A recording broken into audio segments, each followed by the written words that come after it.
it decides to work. There we go. Cool. Okay, let's do it. Let's do a recap of last session. You guys are in the Bleeding Citadel, inside the scab, or inside the building that's inside the scab, and you're getting very close to retrieving, hopefully, the Sword of Zariel. You'd made your way through the many different rooms that the Citadel has to offer, fighting off demons and gnolls and all sorts of horrific aberrations. You've met up with a succubus and come a long way. Teamed up with Fomorians and more.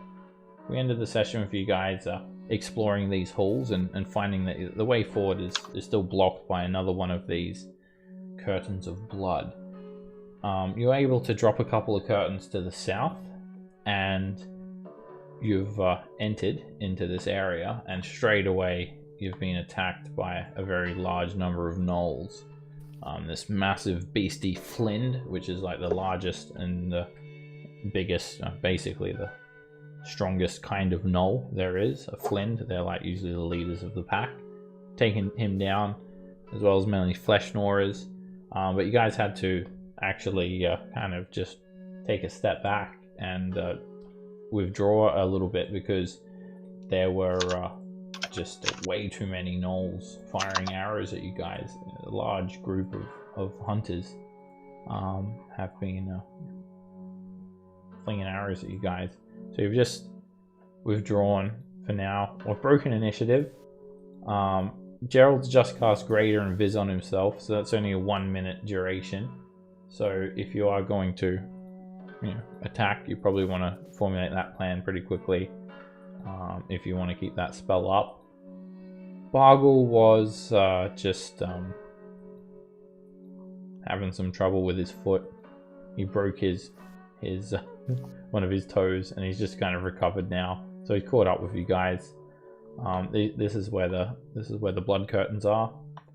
Bargle's just arrived via the same way that you guys entered, over in this tunnel, and you can hear all the gnolls kind of chanting and chattering and cackling just beyond these two curtains of translucent blood. So, what do you guys want to do? What's the plan?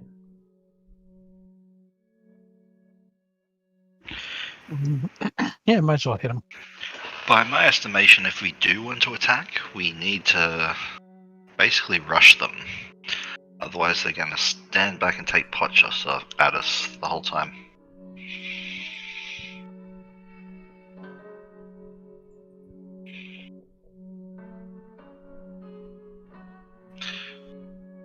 Nico's going to cast Mass Cure Wounds, just to hit everyone, to heal everyone up, for 22 points.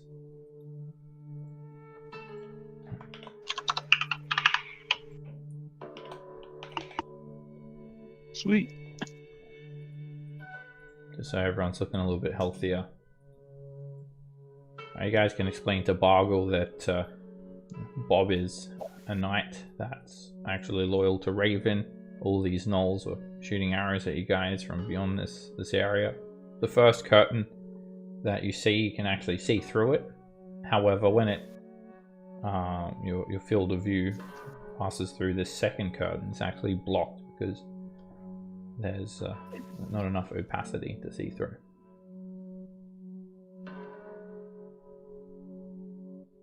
Bargle being the barbarian frontliner, I may encourage you to actually go in first.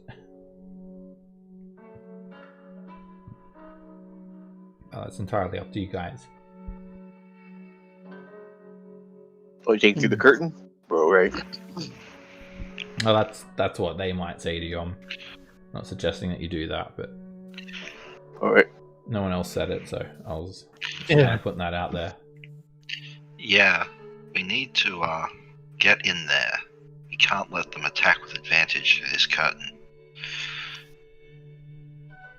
Oh, we can put a darkness and run in. That is a possibility.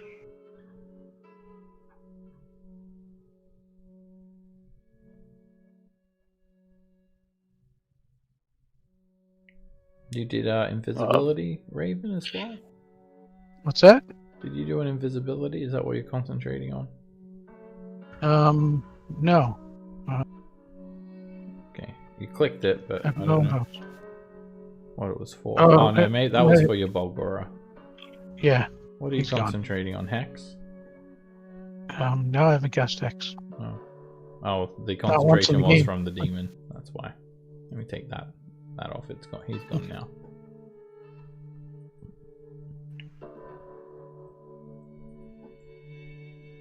Alright, that greater invisibility drops as you guys deliberate. It only lasts 1 minute.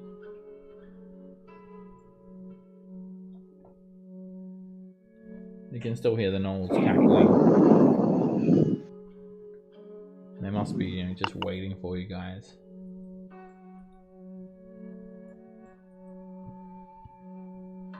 Right, so it's either darkness and we can all rush in, or we run in and hope for the best.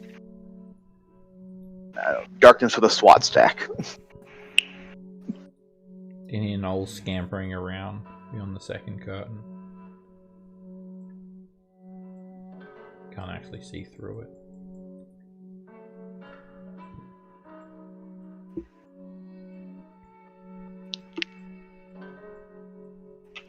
I've got one spell left, guys. So Yeah, Gerard probably has more. I am running very low. I can put my greater invisibility back up, and that's about it.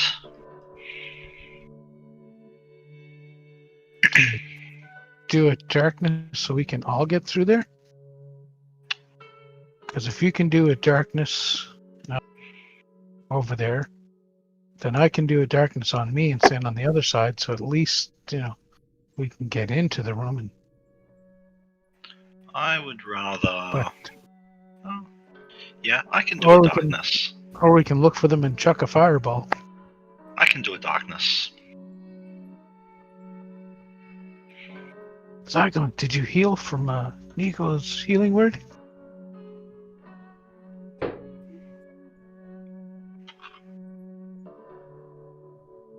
We could ask the Death Slot to help us.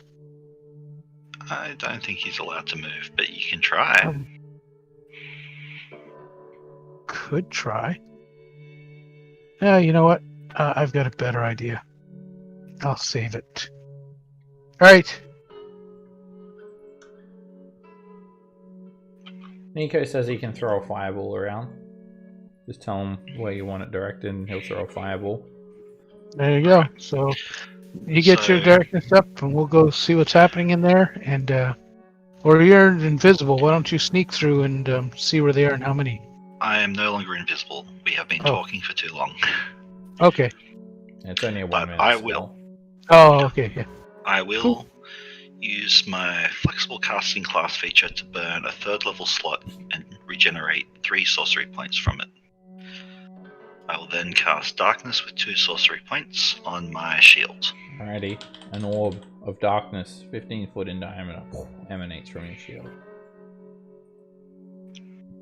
Alright, so if you can pop in there, I can pop in and then we can see where they are. Because I have a mass suggestion spell that might help us. Alright. I'll be very brave and step out. And I'll be very brave and step behind him. Okay. Alright, when that happens, we're going to roll initiative. Okay.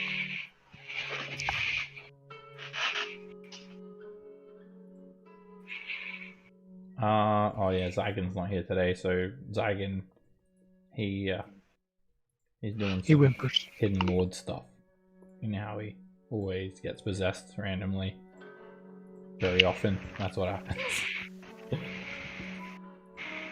Okay, so when you guys head around the corner, you can hear some kind of hissing. And Gerald, you can faintly see the outline of some ghouls that you haven't noticed before. There are 4 ghouls, and then there are just a large number of these gnoll hunters, and they're actually going to roll initiative individually. There's not as many of them. Wow, they get like a lot of 22s there. Okay, So as you step around the corner, the creatures will see this. Gnolls start hissing and cackling, and some ghouls hiss as they run forward. Swiping through the darkness, this one tries to attack Gerald with claws. Disadvantage. Miss. You easily step back as you hear bowstrings being drawn back on. You can actually see the Gnoll hunter, Gerald, although they can't see you, so attacks are at disadvantage. There's quite a few of them that are going to shoot at you, but you know they got separate initiative this time. So here's the first arrow at you. Miss. Second arrow. Another one completely goes off target. It flies about 3 feet off to your left above your shoulder and hits the wall somewhere behind you. Meanwhile, you can hear bowstrings being drawn back on. Sound of the bowstrings become taut. Gnolls are excitedly chattering. This Gnoll's going to take a couple of shots at Gerald. First shot, the arrow misses. Second shot, it whizzes right on by you. Another Gnoll trains its longbow. Okay. Raven. I'm gonna. Now, when you step there, 3 arrows are flung at you from the west, all at disadvantage. Oh, they can see to shoot in when I move? Alright. They are at disadvantage, I said. Oh. Yeah, that's why they're at disadvantage, because they can't see you. If they could see you, then I would have not said disadvantage. But you know, they have ears and they have noses, and visual seeing things is not their best sense. Actually, they're way better hearers than they are seers. And Let's open the ghouls to protect me. Yeah, you're not hidden, Raven. So unless you're hidden, they know where you are. Everyone knows where you are. You're not hidden. Alright, so these things down here are gnolls down the line? Yes. Gnolls with red glowing eyes and long. Alright.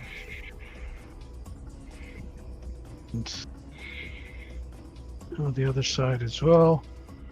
Alright, so I come out here, gonna step out, and I'm gonna cast a mass suggestion on these guys. And I'm gonna hope that they decide they want to. You guys should help us kill the other gnolls, because you know they're getting powerful and they're gonna turn on you. So you guys should be the leaders of the group. Mystic Arcanum. Oof. Alright, so you cast mass suggestion, 12 creatures that you can see and that can hear and understand you. So yep. Which creatures are you targeting? I'm gonna go with these 6 here. Can ghouls understand? I don't know. Can they? I don't know. Who are you asking? How far away are the other Are you asking me as a DM? No, I'm asking the ghouls. Alright, I'm gonna. How many ghouls are right there? 2. Okay, so I'm gonna put these 2 in because I can see them. So that's 8, so and then read the wording of the spell before you make that suggestion, Raven. Asking them to throw themselves into a harmful act automatically negates the effect. Well, it's not harmful. They may live. Sure. All right, you guys should wander away. You guys should all just wander away and leave this place. Not come back till tomorrow. I would deem fighting their allies as harmful. That would definitely be a harmful act. But okay. Yeah. Everybody go away and take a walk around the building for 24 hours. It needs to be something reasonable. So like they need a, it has to be a suggestion. There needs to be a reason why they would do that. You guys should feel cramped up in here. No, outside air and stuff. I really think you guys should go outside and see what's happening there in case there's interesting stuff happening out there. So you tell them to go outside and see if there's something interesting happening? Yep. Okay. As soon as they complete the task, the spell does wear off. Yep. Did you want to give them a better order, like patrol Right, around the outside for 24 yeah, hours or something? There you go. Patrol the outside for 24 hours. Okay. Yeah. That sounds reasonable to them. So they're going to make wisdom saves. First, I'll do all the hunters together. What's your DC?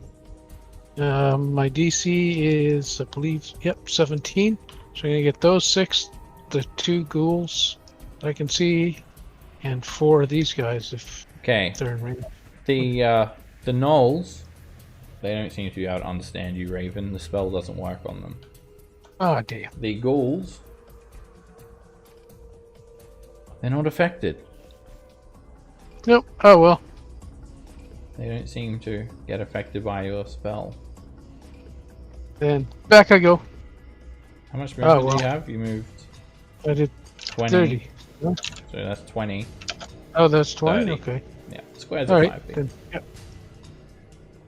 Okay, it doesn't work on them, unfortunately. Okay. All right. Any bonus action? Bonus action, kiss my ass goodbye when all the arrows hit me. Nope. I think that's gonna be it for me. A ghoul rushes you, Raven, and you can see its blue glowing eyes. It can't see you, so it attacks you at disadvantage. Tries to claw at you, and it misses. It's way off. Bargle.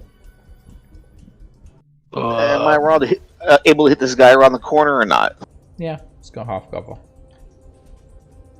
Advantage and disadvantage. That's fine. Yeah, I'll go reckless to make it flat.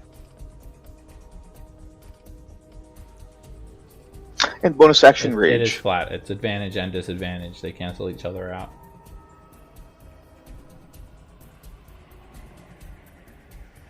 Oh, you're saying so even... Oh, that's right, yeah. If He have can't see me, I advantage can't and see him. Yeah, if you have advantage and disadvantage, they cancel each other out. You have advantage and disadvantage. Right. Well, I was just saying reckless because if there's a chance I get out of the darkness, I'd like to be able to use advantage as well. Sure.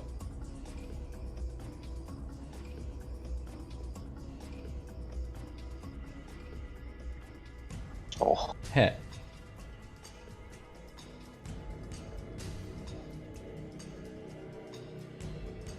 You just cut the ghoul straight down. Blood flicks all over you. You hear his body sink to the floor. 10, 15. And the ghoul to my right. It's a mess. You swing wildly into the darkness.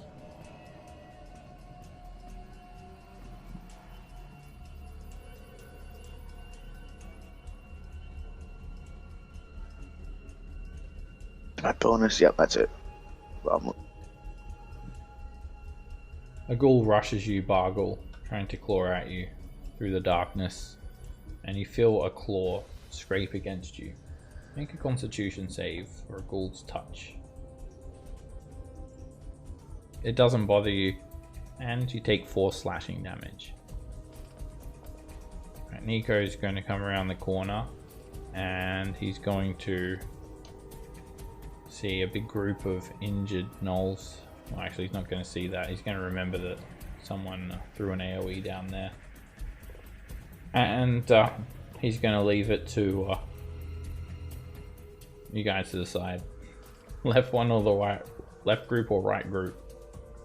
Says he's going to fire. Question, would it be 2 because having Armor Master or not for this? Oh yes, it's a weapon attack, so you actually took 2. Alright, he said he's going to choose then. He doesn't hear a response when he calls out which group to fireball, so he chooses the one on the right. He does a 4th level fireball.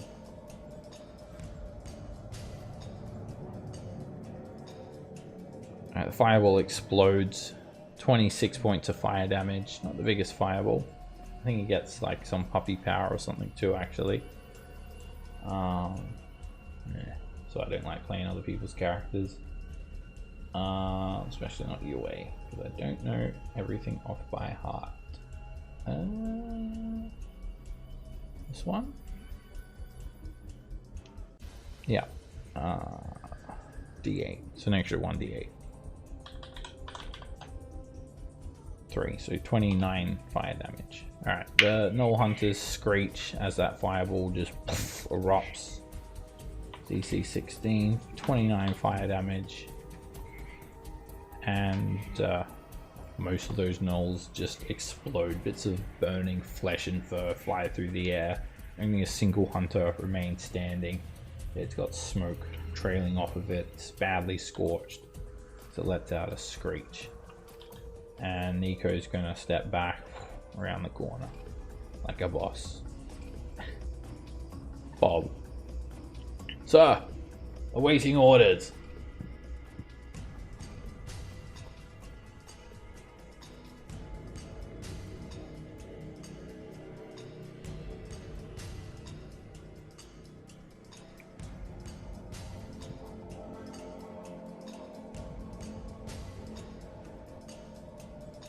Hello?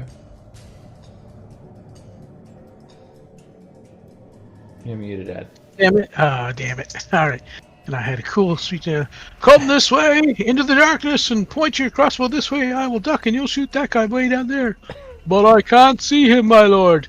Tough shit, shoot!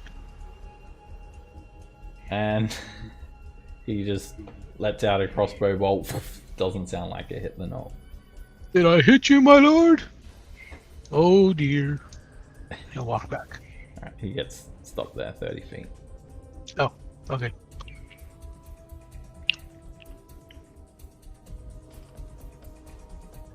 Our hunters start firing into the darkness. 2 shots at Bargle. First shot.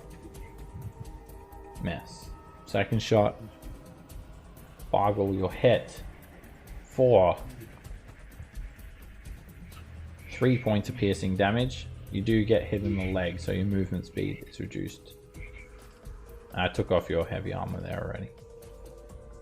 Your movement speed gets dropped by 10 for that longbow arrow. This gnoll is going to focus on Bargle. First shot, miss. Second shot into the darkness. Bargle's hit. You're hit for 2 piercing damage, Bargle. Movement speed is reduced by another 10. Bring it down to 20. And that gnoll's going to run around the corner for some cover. Gerald. I will take a step back and Eldritch Blast at this ghoul. Alright, you have advantage. Crit. That beam smacks the ghoul in the arm. You hear a bit of a crunch and a snap. Hit. Second beam just taps the ghoul ever so slightly. I don't know why it's not adding my charisma modifier to that. Oh yeah. It's broken itself again. Alright, so an extra, what, 10 damage? Yeah. Alright, that second beam actually Oh, hits... sorry, 12 because of the +1 charisma from the deck of many things. Oh, yes. Alright, in that case, that second beam just... it goes straight through the ghoul's chest, killing it instantly. And last bolt of that ghoul to the south of it. Now that's advantage and disadvantage because you can't actually see that one from the double curtains. Yep. And that hits. 10 force damage. Alright, you just hear like a bit of a crack as that beam slams into the ghoul and it hisses and screeches. I'll step forward and I'll end my turn. Alright, this hunter is going to fire blindly towards Raven. Disadvantage from unseen. Miss. And miss. 2 arrows just whiz straight on by you, Raven. This hunter is going to fire at Gerald. Disadvantage. First shot. Miss. Second shot. Miss. Then the hunter runs around the corner for cover. And this one does exactly the same thing. Lets loose a couple of arrows at Gerald. Miss. And miss. You can hear some footsteps as the gnoll scampers around the corner, screeching a bit. 2 more shots at Gerald. First one. Miss. Second one. Miss. They fly on by you. Gnoll ducks around the corner. Meanwhile, this ghoul hisses and hears you step up, Gerald. It tries to attack you. You've got half cover from a section of the wall. Claws reach out towards you, and you see it moving towards you, and just take a step back as you watch as it feebly claws into the air, not hitting anything. The gnoll's gonna shoot Bargle. Miss. Miss. And then run around the corner. This one is going to shoot at Gerald. 2 shots at disadvantage in quick succession. Both arrows miss. And yeah, they're just starting to basically pepper arrows down upon everyone. It's raining arrows. Here comes 2 arrows for Gerald. They both miss. You hold up your shield in anticipation, block the attacks. This gnoll's going to shoot at Bargle, trying to hit him in the leg. Miss. And miss. It's way off as it runs around the corner. Yeah. Using guerrilla tactics, shooting and running. This gnoll's going to fire at Gerald. 2 shots coming from the west. One of them came very close to hitting you then, Gerald, but not quite. And one more. Way off.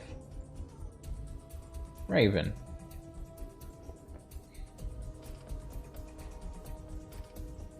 Alrighty. You always call me when I'm stuffing my face. Alright, so I'm going to shoot this guy here first. Alright, you've got advantage. A, B, C, D, E. There we go. Hit. The beam slams into the gnoll, almost knocking it off its feet. Okay, hit it again. That's a hit. The second beam hits it in the neck. Its neck snaps as the gnoll falls into the ground in a mess. Okay, and let's see here. Guess I'm going to shoot this ghoul. Okay, you should still have advantage because they don't actually mess your ranged attacks up if they can't see you. Oh, awesome. I'm going to push it back 10. I think that's how it works anyway. Just do it at advantage for now. It's a crit. And you just place your hand on the ghoul's chest. You fire a beam of energy, and a big cylindrical hole appears through the ghoul as the beam bursts out of its back. Ooh. Step out of the way of the ghoul. And that does it. Bargle. Alright, they're going after the ghoul.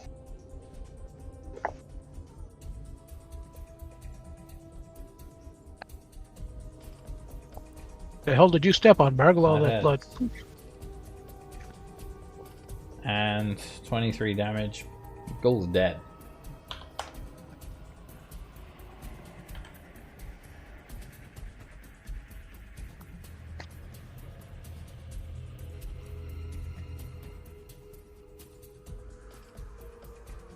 This is why I wish I had the feat that lets me use my bonus action to charge. We have 2 feet. Right, your leg recovers at the end of your turn. Is Nico here?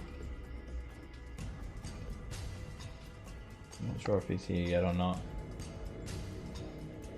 Yeah, I'm sort of here.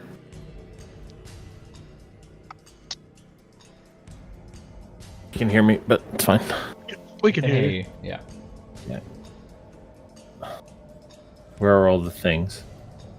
So I want you to email. They're down the hallway where you were, but there's some off to your left.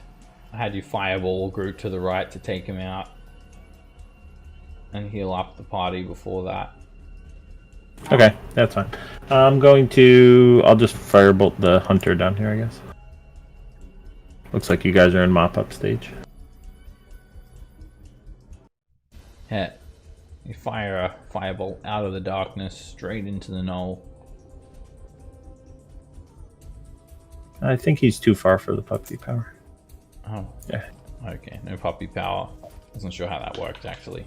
And the firebolt slams into the hunter. You hear it let out a screech. Doesn't sound like you dropped it. Okay, and then hold on, actually. Oh no, this one doesn't have a range. The other one has a range. All right, so he does get puppy power. Sorry. All right, and then extra 4 damage. Can't really see what it does. So that's that. I'll just move back around a little bit. 1, 2, 3, 4, 5. Okay, and then that's in my turn. Corey will go in and try and finish him off a little bit. So 15, 20, 20. Okay, he'll go to there. Right, 1, 2, 3, 4. You can get there. And then he will flame seed him, hopefully. Haha. Hit. He spits out a flame seed straight at that hunter, and you guys all hear that hunter thwack on the ground dead. Bob. Sir Bob. Alright. Bob is gonna 5, 10, 15, 20, 25, 30. And he's going to ready his crossbow, and if something steps out at him, he's going to shoot it. Okay.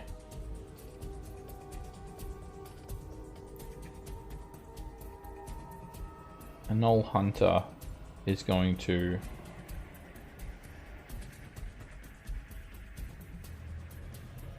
rush up from around the corner, turn to the side, and shoot a longbow at Bargle. It's a crit. The arrow hits you for 4 piercing damage, Bargle, and your movement speed's reduced by 10. It's on disadvantage? Can you see in the darkness? Oh, no, I can't. Yep, never mind. So if you can't see, I keep attack forgetting rolls it's on you both have ways. advantage. Yeah. He's listening to you, and you're listening to him, but you can't see where he's aiming, so you're not able to effectively dodge the attack. Especially Knoll's have very keen hearing. Second shot at Gerald. Disadvantage. Miss. Gerald. Alright, I'm going to... Does this Knoll have cover in any regard? No, it's just a straight shot from where you are. Eldritch Blast then. Hit. You hear a sickening crunch as the beam impacts the Knoll's ribs. Hit. That one hits the Knoll straight in the chest, hits it against the wall, and breaks the Knoll apart. And I can't see any more targets, so for now I will end my turn. The Knoll's going to come around the corner, take a couple of shots at Gerald. They both miss. Next Knoll runs around the corner, takes a couple of shots at Gerald. They're getting close, but still don't hit you. Hold up your shield. They don't know exactly where to aim. Next Knoll is going to fire at Gerald. 2 shots. And they seem to be quite comfortably just using that wall to get cover as they run back around the corner. This hunter's going to... Whoops. He's going to come around the corner and shoot at Bargle. Bargle, you've got half cover against this attack. The first arrow hits you for 3 piercing damage, and you're hit in the leg. You lose another 10 feet of movement. Second arrow, miss, way off. Hunter to the west of you, Gerald, takes a couple of shots at you, and miss. Another one does the same thing. 2 shots at Gerald, disadvantage, and very accurate shots, just not in the right place. They completely miss you.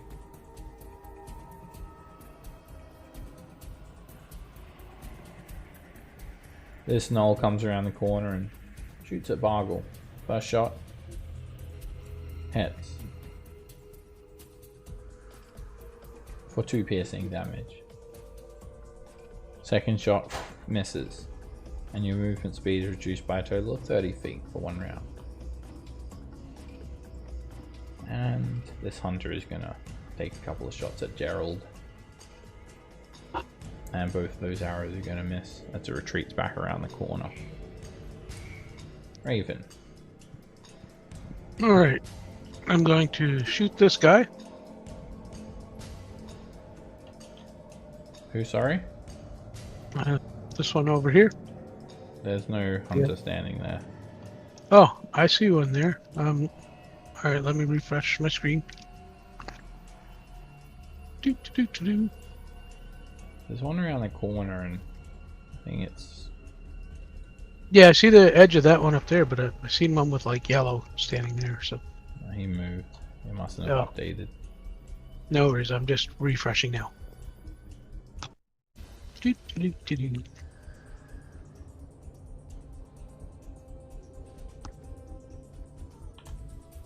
Their numbers have dwindled greatly, and some of the hunters are even starting to move in closer. I feel like they might even be running out of arrows soon.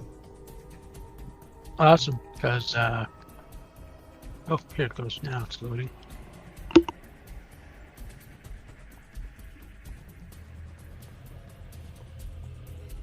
Alright. Oh, look, he's gone. How about that? You teleported while you're reloading. I tell you, it happens.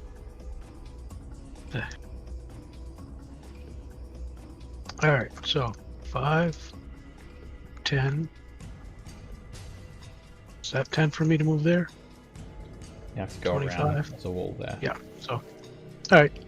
I'm gonna shoot this guy then a couple times. You have advantage.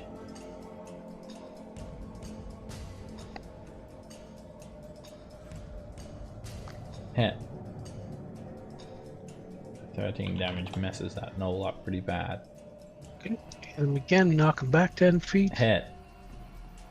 There's a big spike jutting out of the wall, as you've seen. It's a bit of a theme in Yinogu's lair. You knock him back and you prop him up onto the spike. The knoll's impaled through the chest, and its legs and arms and head just all go limp. And this guy gets one too and gets pushed back. He'll miss a spike, but you know. Alright, you shoot a beam at him and he gets slid against the wall to the south. Alrighty. Bargle. I can't move to that square there through diagonal, correct? No, not through walls. Yep, okay, just verifying. Yeah.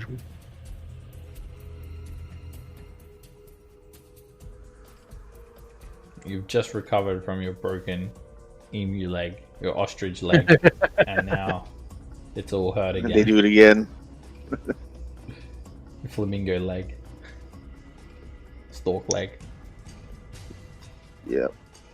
And then I will swap to heavy crossbow. Going after the Knoll Hunter.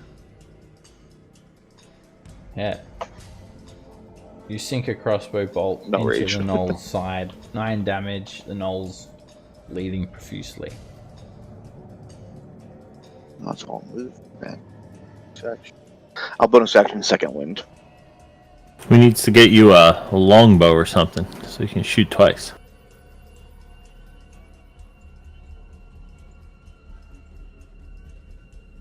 He could use his bonus action to load it and shoot again, can he? No. I don't. Loading's a part of the attack action. Oh, okay. Yep. Crossbow action. That's what. Firearms you can reload for bonus action. Nah, see, he's all about heavy weapons. Like, yeah, it would be cool. The longbow would be, great min-maxing, but that's not Bargle. Yeah. What's this stick for? Alright, Something Nico, in my you come teeth. around the corner, you can hear a knoll kind of yapping away from the central chamber to the south, and the rest of them seem to be taking pot shots from around the corner. You can hear movement. So that's like all kinds of cover, right? There's a wall there to get to this guy down here. It looks like half couple from where you're standing. So that's 1, 2, That's 15 to get to there. I can't get too much from there. All right, I'll take a shot anyway, just to see if I can hit him.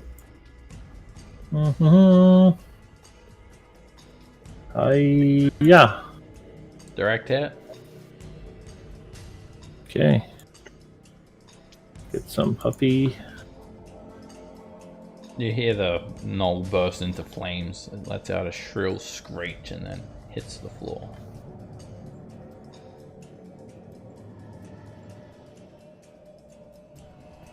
Alright, and then the puppy will go down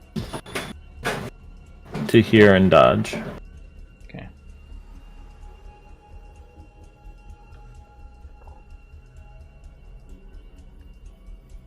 Awaiting Alright. orders, Sir Raven. Take your sword and get him. Oh, mighty 5. greatest. 10, 15, 20. Where's he 25. going? Oh, I thought there was a door here. That's what he says. I thought there was a door here to get behind them. Yeah, that's it. He thought wrong.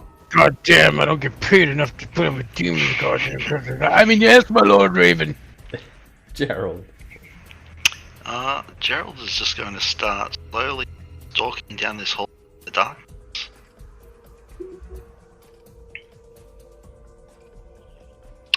And I will... Can't see anything really. Take the dodge action for what it's worth. It's not really going to be relevant, I think, and my turn. Raven yells, "Eek, I'm naked!"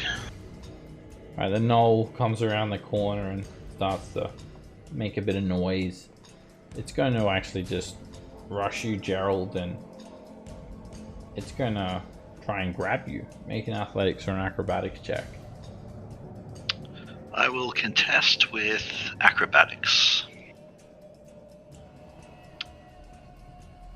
It just leaps on you for a tackle, and it just about got you in a headlock, and then you quickly slip out of its grip and push it back. Another knoll moves forward, and it's going to take some shots at you, Gerald. Both at disadvantage. They both miss. This hunter's going to do the same thing. A couple of shots at you. Ding, ding! The arrows just bouncing off your armor. So gnolls are growing tired and hungry. This one takes a couple of shots at you, and they both miss. Another one rounds the corner. They're yelling out in gnoll, chirping, and screeching and chuckling. 2 shots at Gerald, and ting ting, they both bounce off your armor. This gnoll's going to rush forward and squeeze in next to the other one, try and spear at you, Gerald. And gee, it hits. It somehow managed to actually hit you. You take 5 piercing damage, and it's going to take another attack. That misses, and it gets forced back into this spot and actually provokes an opportunity attack from you. Yeah, I'm going to use my reaction. I'm going to try to make a swing at it. Alright, you've got advantage. Hit. You smack it over the face for 7 damage, leaving this handprint on the side of its cheek. Raven, it looks all clear down here in this hallway. You can still see blood flowing through these channels leading south. Alright. There was like a sarcophagus or something in the middle, right? Yeah. Very, very tall, big sarcophagus. These are gnolls? Yep. Oh, they were. I'm gonna shoot them, starting with the one in the back first. Alright, you have advantage. Hit. You tap that gnoll for 6 damage. It's bloodied. I'm gonna hit him again and push him 10 feet. That hits. And the beam impacts the gnoll. It goes flying through the air 10 feet. When it hits the ground, it's dead. And the one in front of it, 10 feet. Hit. And you just snap the gnoll's neck, twisting it around 180, and it just hits the ground. Alrighty. Boggle.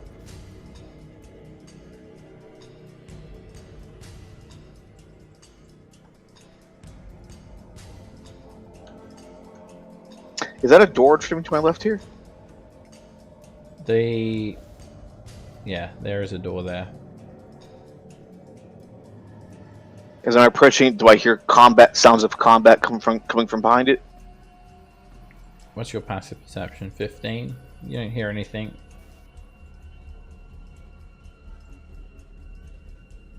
They're wooden doors as well. Sound passes through them pretty easily. I'm gonna rage, so I'm gonna run up to it and try to kick it down. You can use your action to try and kick it down with an athletics check. Yep. You know, it might just open too. You know. You kick it and just snap the hinge, snap the door handle, and snap the door. And what you see is a room laden with filthy animal hides piled around, covered in blood. 5 of them. It looks like a little barracks, bloody barracks for gnolls. Smells like a wet animal in here. Alright. 25, 30. Trying to find the fight. That would It's all be this way. down that hallway that you.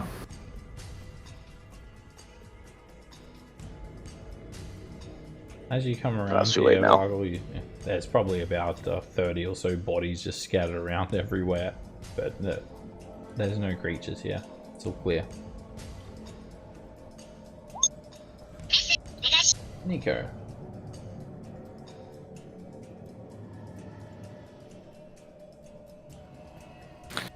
Okay.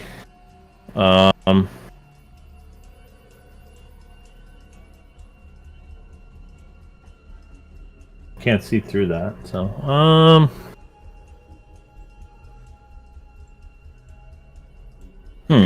interesting.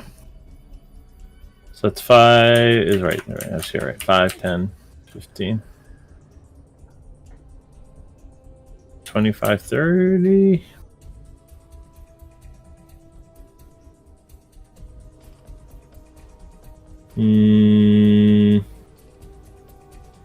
Oh, I kind of hear a gnoll over there. I'll take my best shot at him. Okay, 3/4 cover.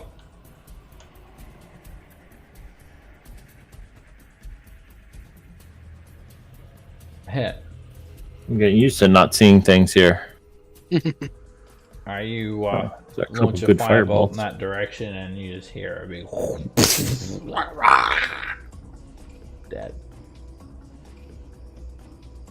Alright. And then on Puppy's turn, I'd be like, go get in there, Puppy. See what you can get.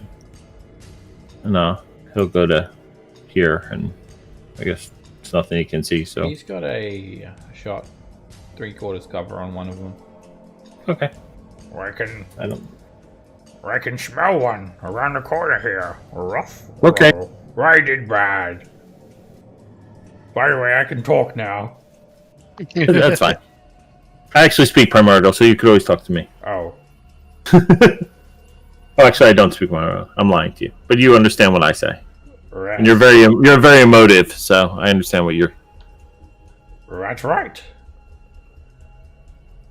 Bob's going to run and dash. My Lord Raven, I'm coming to protect you. Damn idiot. Damn idiot. Gerald. Gerald, who can speak Primordial, didn't know your puppy could talk. Keeps walking down the hallway here. That's As he why round- I'm the best.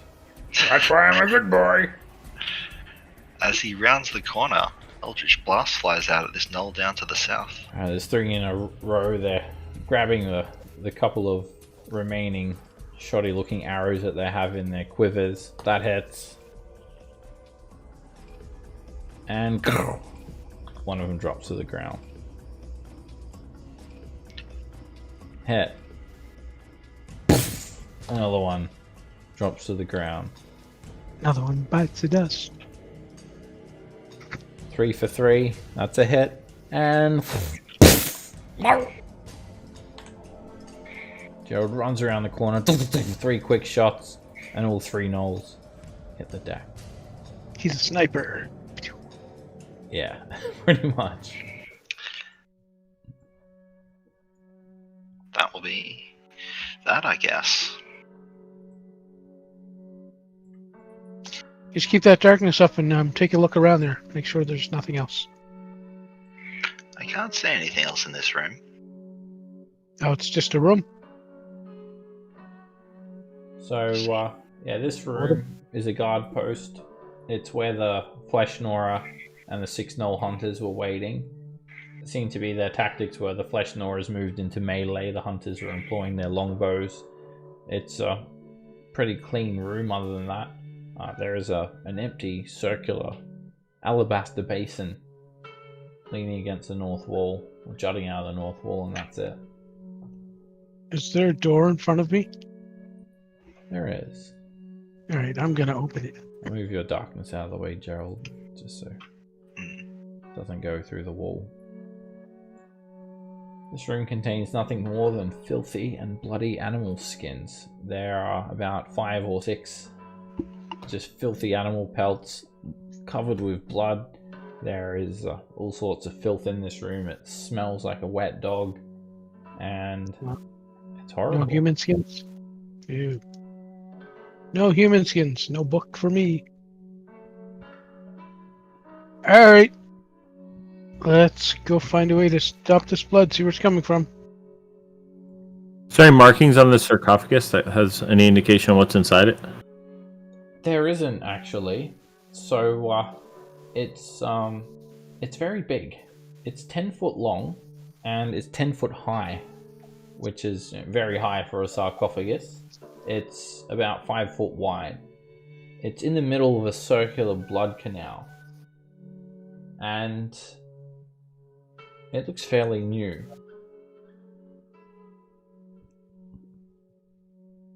What if that's Yanogu's? You should open it up, Burgle. I mean, do we want to check up a little down by like the big thing down here? Maybe before we start opens up sarcophagus and whatnot? Well, if we open it up here, we have a chance to retreat in case something comes out of it while we're down there. Okay. I guess I'll pull out a crowbar and look for a seam. Doesn't seem to have one. You look up to the top of it. You can make a perception check to look carefully, Bargle, but it seems to be just like one tall block of alabaster. You don't see any seams. And the blood, there doesn't seem to be any blood coming out of it, right? No. It seems to be also stuck to the floor. It's a stone. You can't get blood from a stone. It's probably way too heavy for you guys to move. Definitely can't get blood from the stone. Yeah, the only way that you think you could get into it, Varg, would be to just like break in through the stone. I'll give it a shot. I was going to say, Okay. Alright, the second that you come into contact with this thing, Bargle, you need to make a wisdom saving throw. I'm so good at those. You can make an athletics check as well.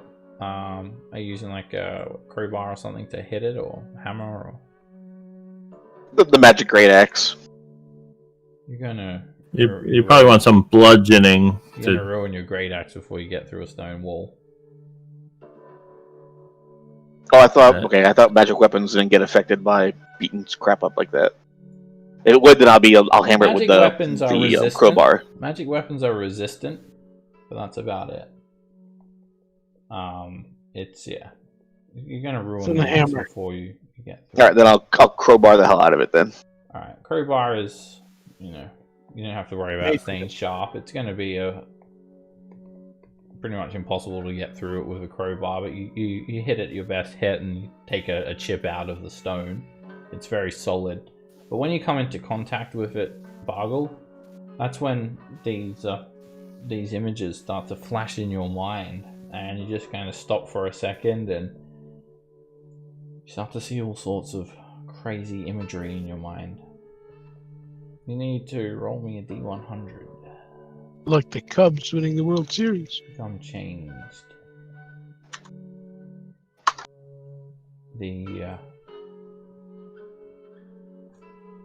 The sarcophagus does something to you, and you gain a new floor. It overrides your current floor and supersedes any conflicting personality traits. It should, be your number one thing. And it's the world is my hunting ground. Others are my prey. So you see these images of basically you're in a maze. You're in a maze with this bloodstained crown on your head, and the maze is not like a hedge maze or stone walls. The walls of this maze are these kind of a rusty iron, and you can see through the walls of the maze to other sections of the maze, and you run along the iron. Do you ever play Silent Hill? If you ever played Silent Hill, it's like the evil world from Silent Hill. All of the floor and the walls are made from this like rusty barbed iron, and you just run along the floor and tap tap tap. You can hear your boots hitting the brass and the iron, and you take a left turn, you take a right turn, you think you know where you're going, but you end up getting lost. Your eyes become bloodshot, and then you see yourself living out that nightmare of stuck in an endless maze, and you return back to your body as your mind was kind of just somewhere else for a moment, and you've just taken the tiniest little chip out of that sarcophagus. It's like solid stone. It's a solid stone wall. It must be a few feet thick, and crowbar's not going to do it. We need a hammer. Hammer would work, or like a miner's pick or something like that. Pickaxe. Quick. Nope, don't have anything like that. Somebody run and get the hammer. Damn it, Jim, I'm a barbarian, not What a miner. hammers? Huh? The one We from have our a hammer? paladin friend. Doesn't he have a hammer? I mean, Go get the Madalotok, the one that Kochichi's looking for.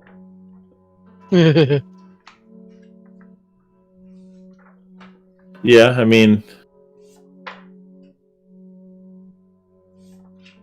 Paladin has a hammer. He can go to the entrance. Warhammer, war pick, sledgehammer. You need something like that to get through the wall, and it would probably take a while to get through it as well. yeah, I don't. Probably- I mean, it doesn't look like it's in any danger of something popping out of there. So, Oh, it's Yeah, sealed. that's true. Alrighty. We'll come back to it. maybe we'll go find what controls the flows of blood in this room. Alrighty.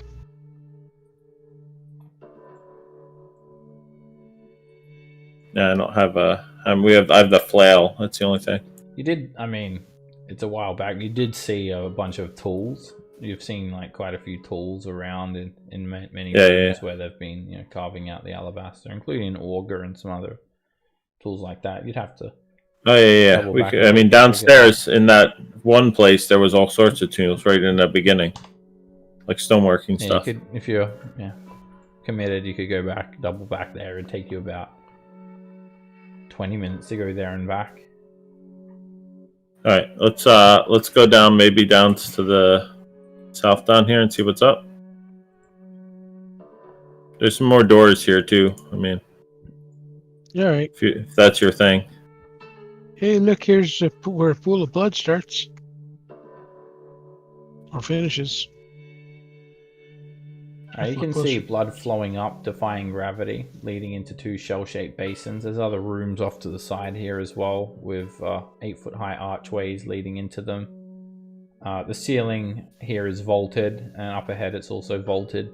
And sure enough, you see some flickering torches illuminate a very inconspicuous-looking Blood Gulch.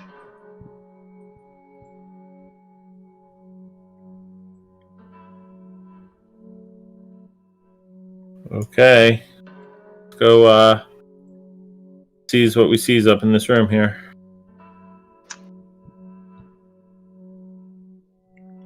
When you step up, a large funnel of blood rises up from the shell-shaped basin, and this one takes the form of a 15-foot tall humanoid figure, blood red. He keeps on increasing in size as more blood feeds into his legs, and there's like a slurping sound. And it takes a good 10 seconds for this creature to form. This ain't no Richten von scale, that's for sure.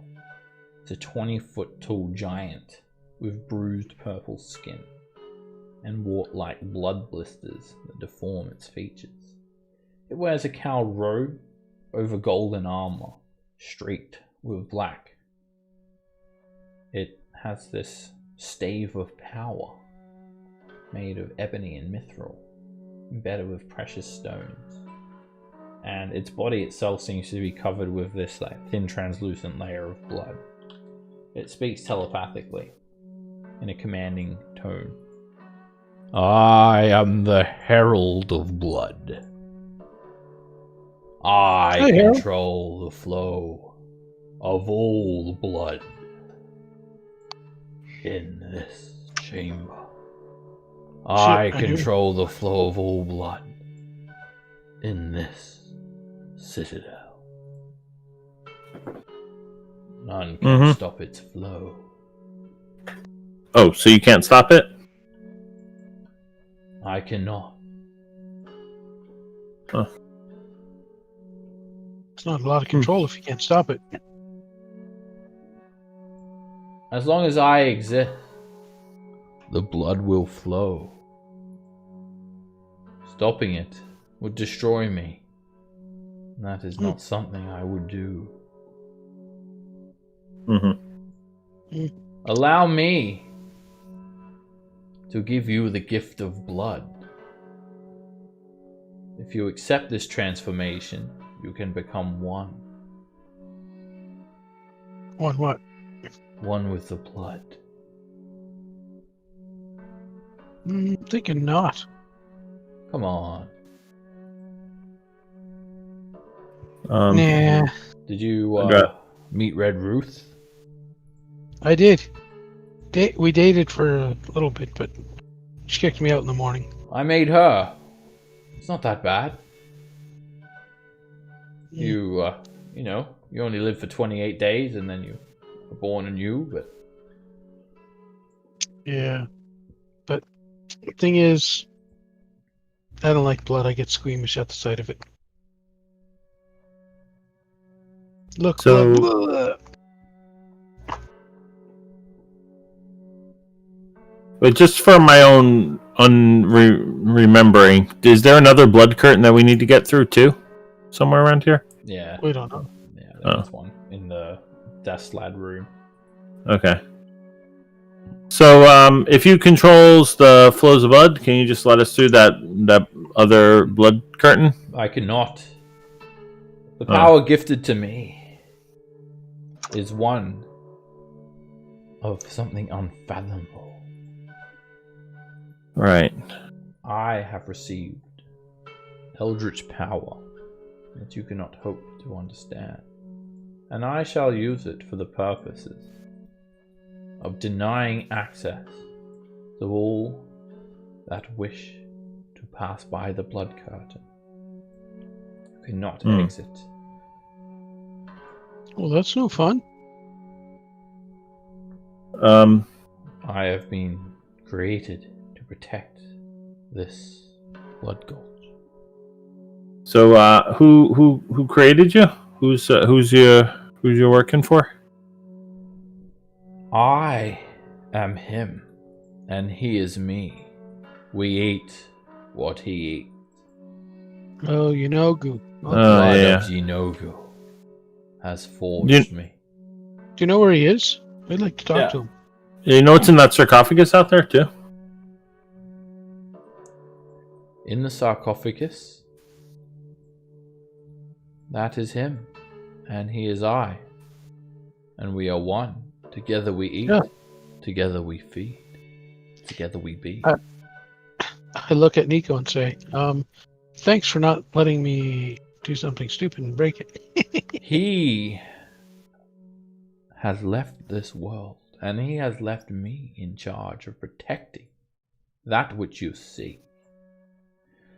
Huh. Somehow, he has fallen. Can't get up. Huh.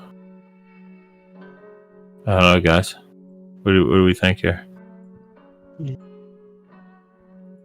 Well, we've had a nice day. So I guess we were just free to go, right?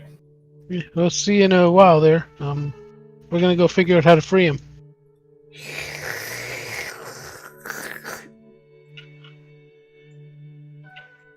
Well, guys, what do you say? You want to sit down here for like an hour?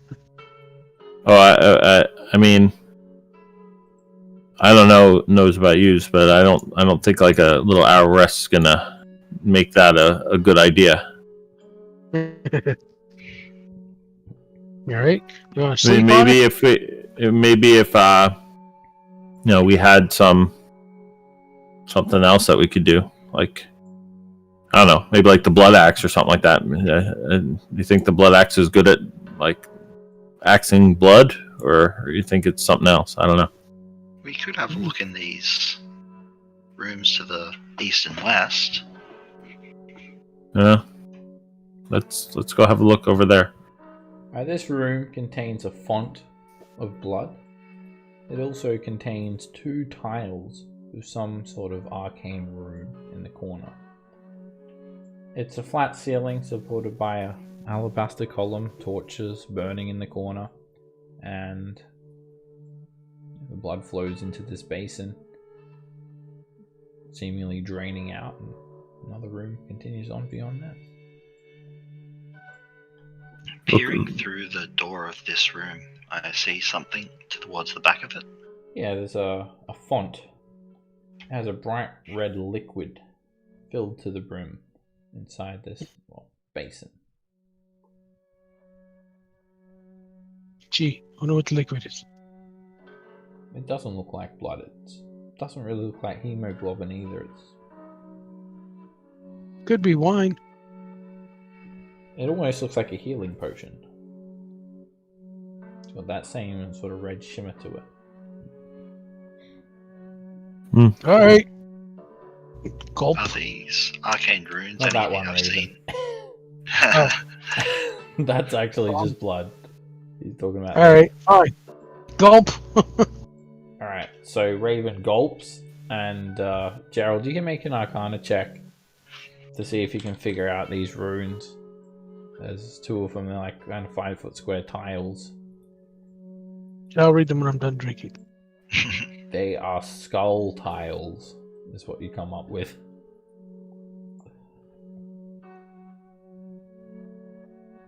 So yeah, you're not really sure. I don't think I've seen anything like that either. But Alright, Raven. take a When you look. drink this liquid,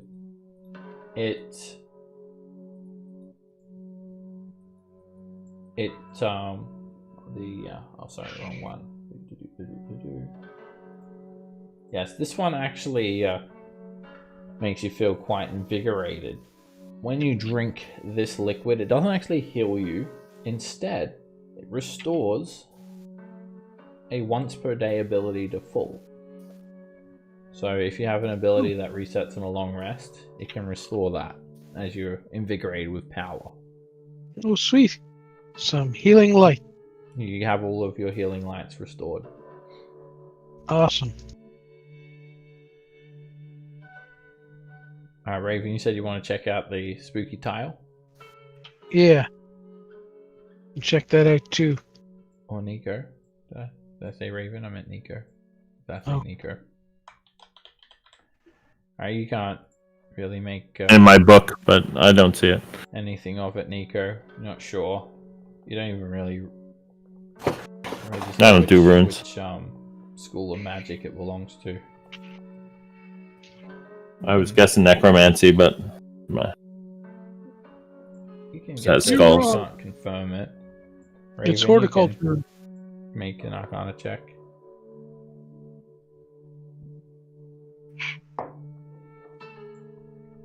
Nope. It's Eyes of the hawk. pure speculation. Hmm. Whatever. Yeah, it someone is, just doodled. Someone just doodled to intimidate us. I mean, it's somethings, but it's not anything we knows. So, I mean, is Alright. there? Let's see. Are there other ones on the other sides? Is it like symmetrical and whatnot? Yeah, it's looking symmetrical. This side have a little red. Oh, this one's got a blue little font over here. So yeah, this room, from appearance, it seems to be the same. It has a channel of blood that floats up a ledge into a shell-shaped basin. Hey guys, when I drank out of that thing, I felt better, and I got all my abilities back for healing. That should only come back after I sleep for a night. Okay. If anybody else wants, is there anything left of that red? Or Mechanically, regarding the restoration of abilities, would it also restore a spell slot, or is that different? No, it didn't seem to restore arcane energy. Okay. It was more just like a surge of pure energy rather than arcane energy.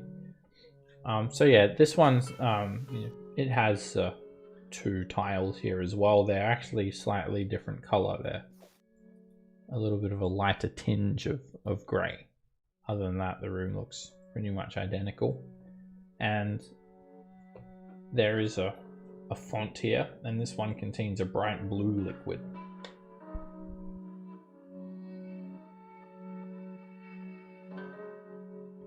did the red font disappear when I drank it?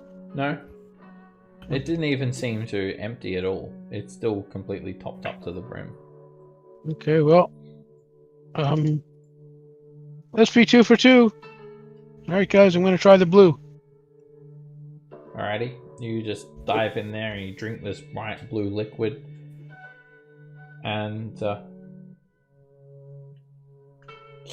it's delicious. In fact, The red you one's feel still great. It restores a spell slot of any level of your choice.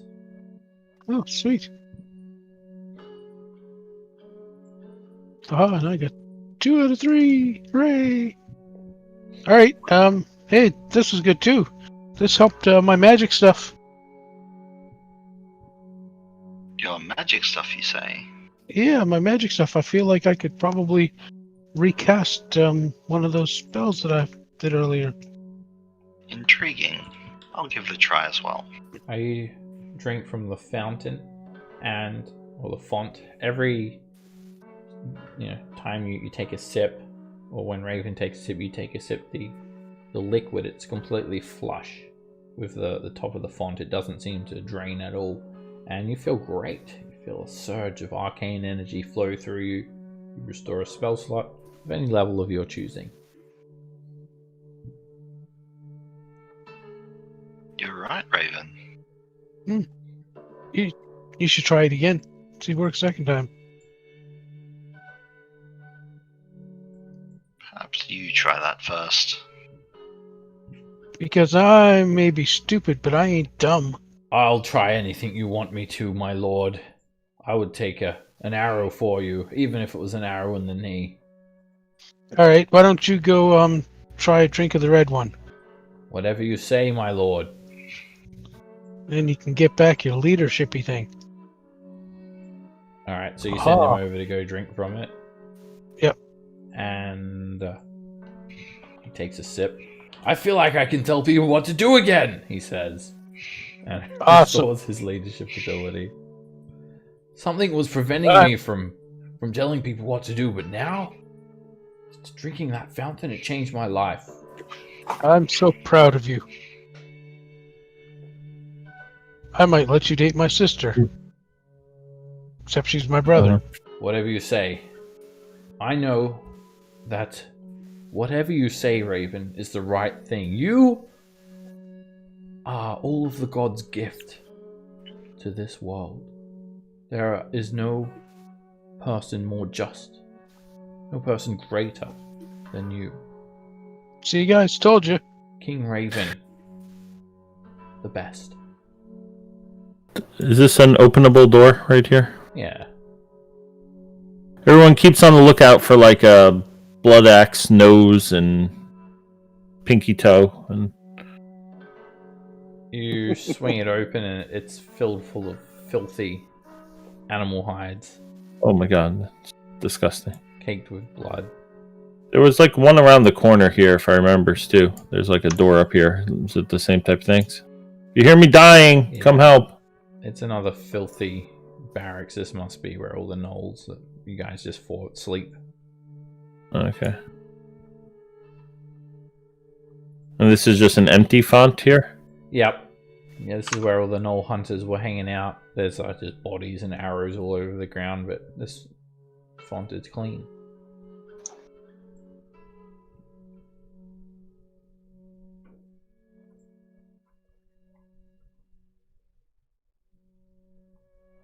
I don't know. Means I don't see much other ways to go other than what we got here.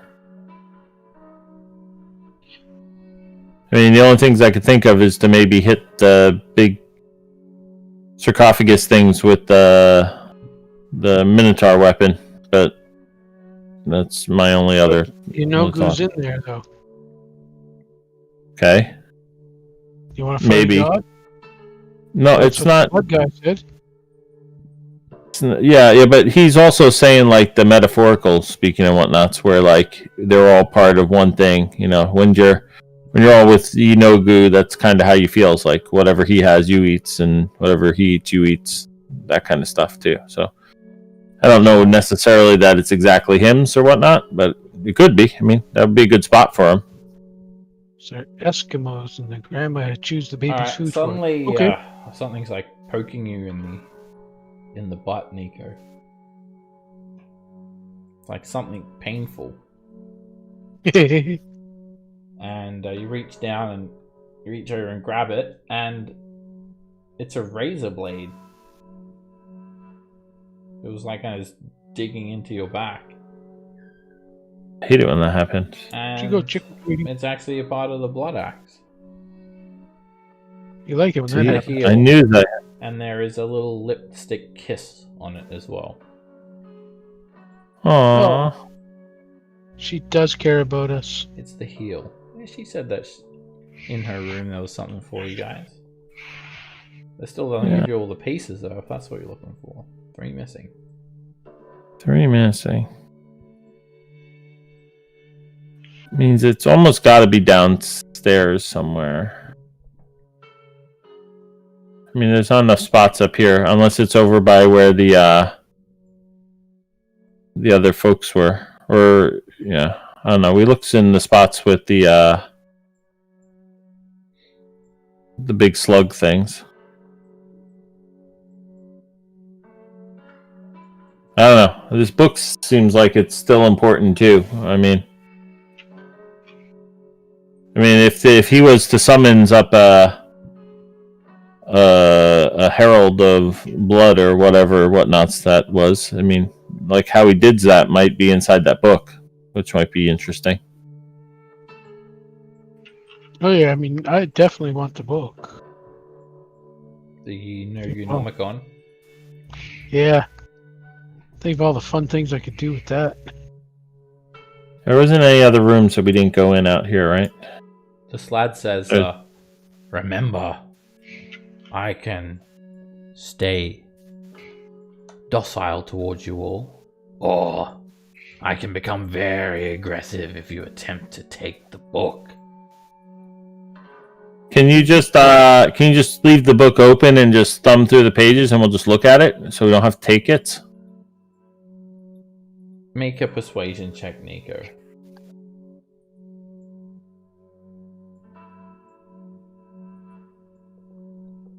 Technically, that's not going against my orders. But why should I help you? Is there something we can do for you? Do for me. I don't know. Yeah. Get my control gem so I can be free. Hey, where's it at? Who has it? You know who has it. Of course. Is he in that sarcophagus thing there? His remains are. But I do Alright. not think he also has my gem. Huh. He suddenly collapsed. They say he has returned back to the abyss. As if he was fighting an unseen foe, he dropped, screeching in battle. Huh. Interesting. Yeah. Hmm. I mean, I'd be all for giving your control gems back, so you could heads back Whatever. Limbo or wherever you go. Sladville? But I don't know. I mean, there is a little black thing in the black square over here. Maybe you just left it there instead. I don't know why there's a black square there, but Yeah, I don't know either. Alright, well, if you're looking for parts of the Blood Axe, there were definitely rooms that you guys haven't checked. Did we check this room? yeah, we did. You've searched this place pretty... I think we're gonna have to go back downstairs if we want to go look in Blood Axe. Hey, is his gem the little dice thing we found upstairs? Oh yeah, is it? No, the control gem for a slad's like a fist-sized gemstone. That's a 20-sided dice. The 20-sided dice thing.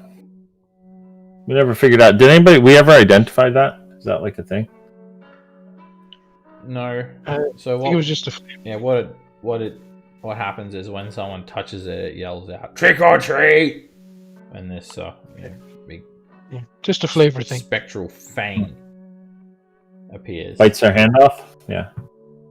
Oh no, Oh, that was it it. didn't bite. That That bit was a might different. not. That was a different fang thing. But yeah, so a 20-sided dice. You picked it up. It said "Trick or treat," and seemingly that was it.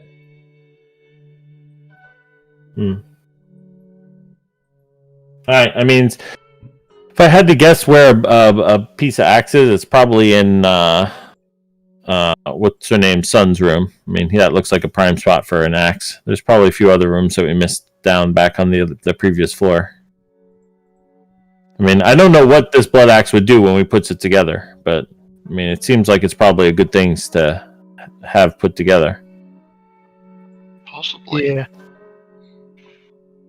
I mean, I would think so, especially since, it's magical and Bargo likes axes. And I know, like but I mean, it could be like completely bad to put back together too, for all we know. we can I'm deal just with that. guessing not. All right. I mean, we checked all the rooms in here. Let's just double through here and make sure we're all good around here. This is the spot where we can't get up, right? Yeah, there's a curtain of blood blocking your passage. We looked in through here, and this is like where we got the deck. The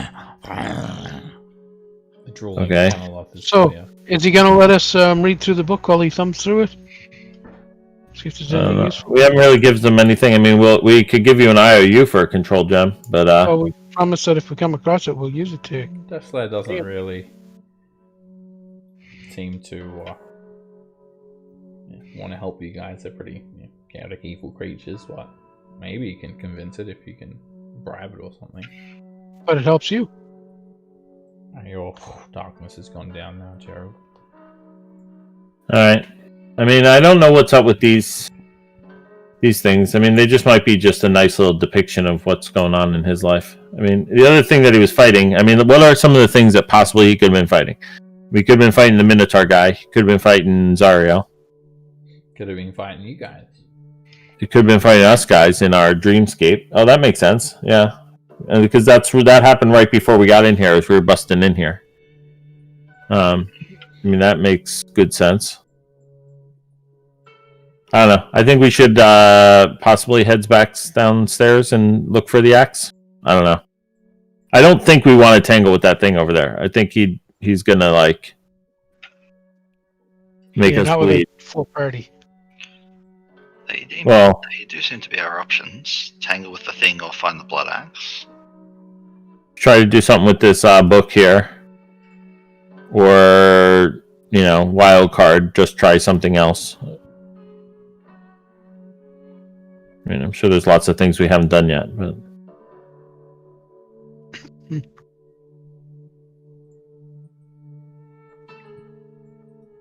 Yeah, so while you guys could fight the Herald of Blood, you could go back looking for the blood axe.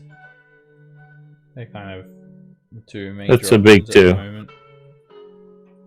I mean, I think the tangle with the Herald of Blood is inevitable, but I don't think we're gonna get very far right now. I mean, I'm feeling pretty tapped out on things. I'm very tired.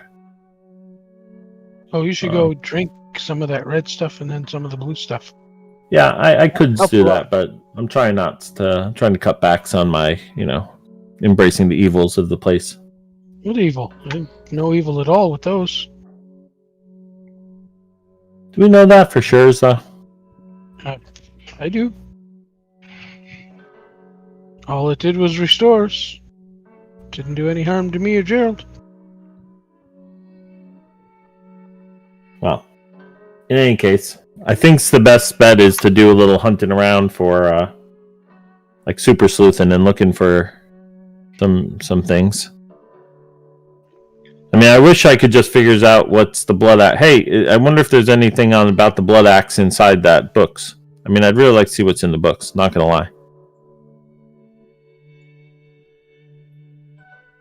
Mm-hmm.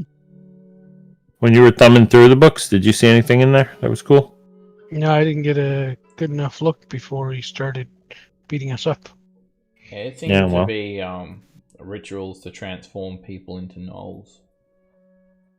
Yeah. And then just There's like a lot of that thing downstairs. The dogma of Enogu and like a Enogu Bible. So, what's the downside for just going downstairs and taking a peek around? I don't think there is one. I think we can quite safely look for the rest of the axe. I think so Sure. too. Lead the way, Pilgrim. All right, we're gonna head downstairs.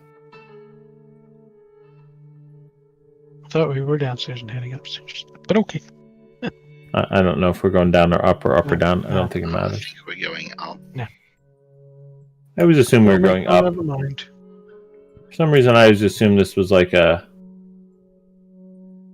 tower of something, like a citadel. Whoa, you guys are like really in the ways and whatnot. Alright, when you guys come back here, Fark and Bucket and Blukin and Grunk are still sitting here. And one of them's just sucking on his big toe. And he takes the toe out of his mouth. Oh! Bosses! Hello! We waiting! What we do? Good job. Awesome. We're looking for little pieces of an axe and whatnot. So if you saw little bits of an axe floating around, just let me know. We smash it? I think it's already been smashed. So before we can smash it, we got to put it together again. When we gonna see Kortiti? We don't know. Soon, we hope. We wanna go. I know. We all want I mean, he's supposed to be coming, right? I mean, we called him, didn't we? Yep.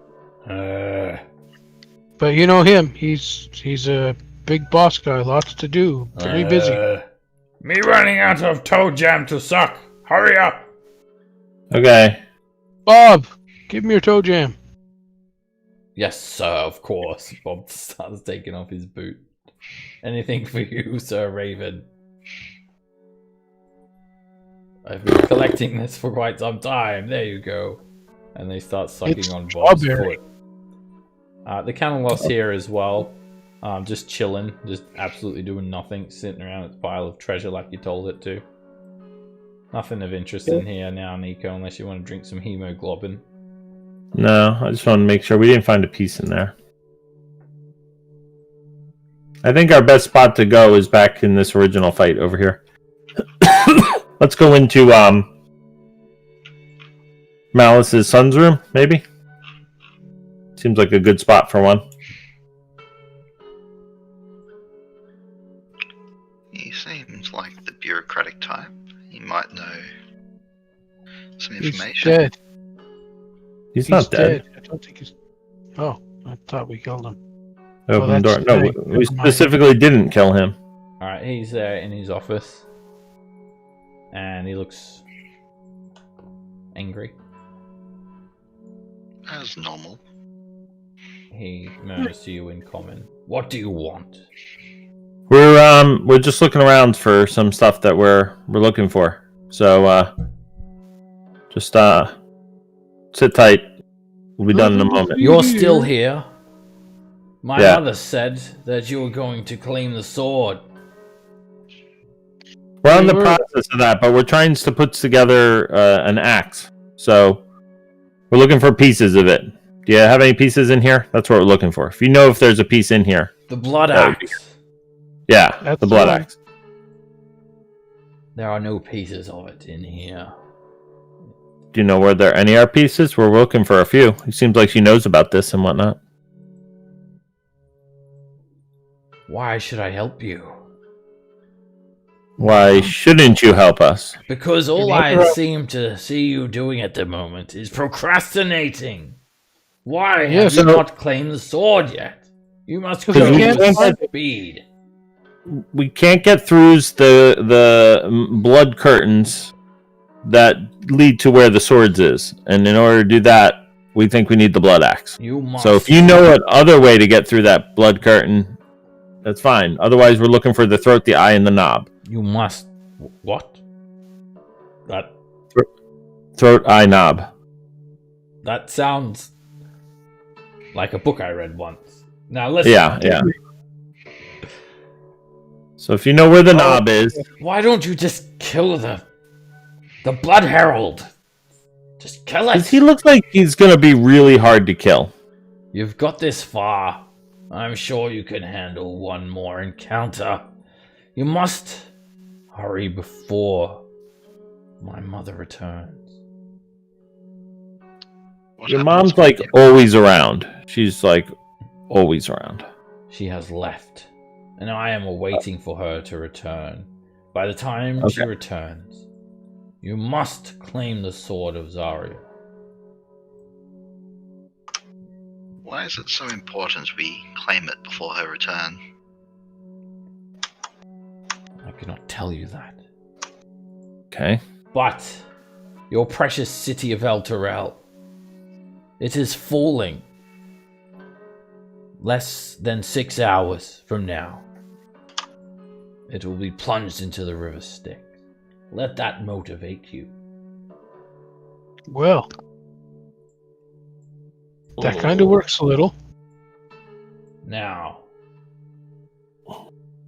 I'm finishing up here, and then I'm about to head out. I suggest you do the same. All Okay. right, so let's go. Good talk. Let's go take care of a blood thingy then. And if we die, well, at least we died in combat. I have no way to help you with the pieces of blood axe. They're scattered throughout this entire place. And he slams the door shut. Okay. So Wow. everybody go drink from the two fountains, and let's go. So he Even seems to your- think that you guys would be able to take the Blood Herald, but Damn. obviously wants you guys to hurry along. An unknown ring. And it would be great if these giants could fit through there. Urgh! Bob is there. One of the giants is holding it up, and they're all sucking his leg. How is this, Sir Raven? Are you Done proud good, of come me? That's good. Excellent. Oh, I think I'm going to cry. You said I did good. Your words, my lord, are like a sweet, heavenly tone. Of course they are. Don't be ridiculous. Alrighty. So, yeah. Let's go kill us a blood guy then. Let us go. As you say that, Raven, everyone's like already back there. Fine. Oh, sorry, I was move you talking to up. Bob. Alright, he can take me and Bob up. Okay, you guys return to Yinogu's sarcophagus.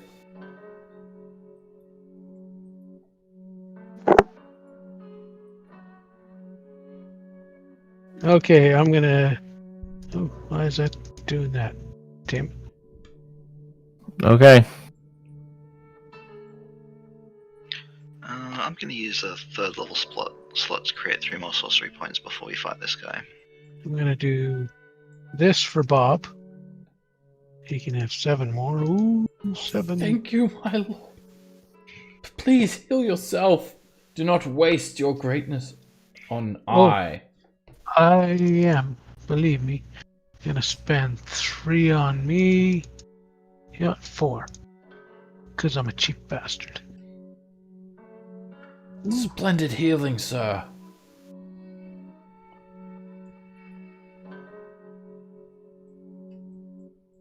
What? Oh, That's even when you took your hit points off, that was still splendid, sir. Everything you do is perfection. yes, of course it is. Don't be ridiculous. So, are you guys gonna go drink from those 2 fonts to get things back? Like, action surges and stuff like that? Yep, I'm gonna go drink the red Kool-Aid and the blue Kool-Aid. Alright, Bargo, you drink the red Kool-Aid, and it restores one of your once per day abilities. What would you like it to fill up?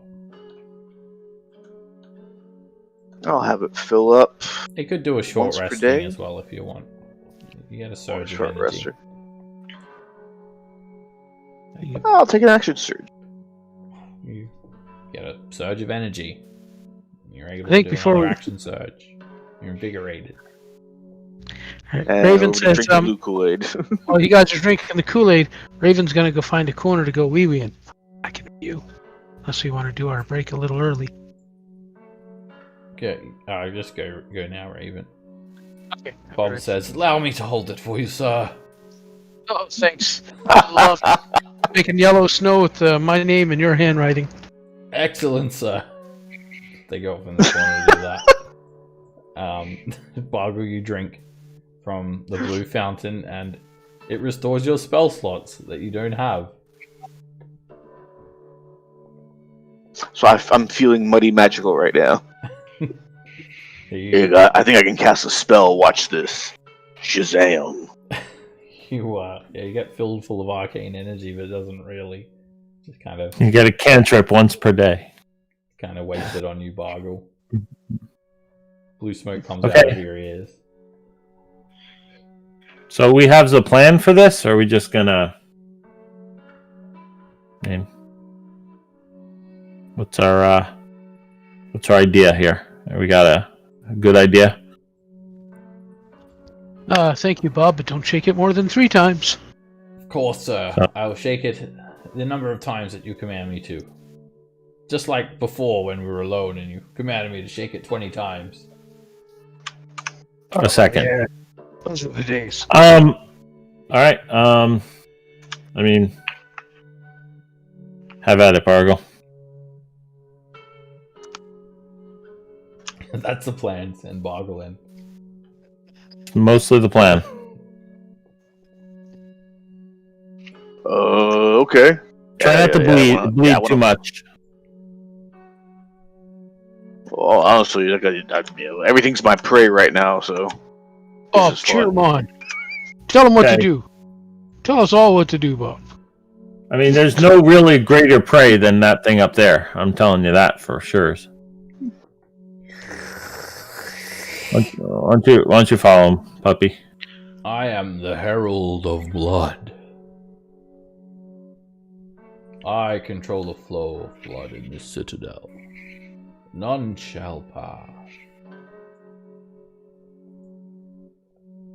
Allow me to give you a gift. If you willingly accept it, you will transition without pain.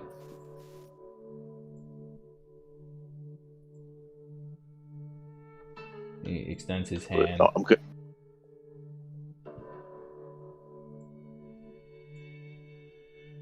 Yeah, no. So Barbara will begin to walk up.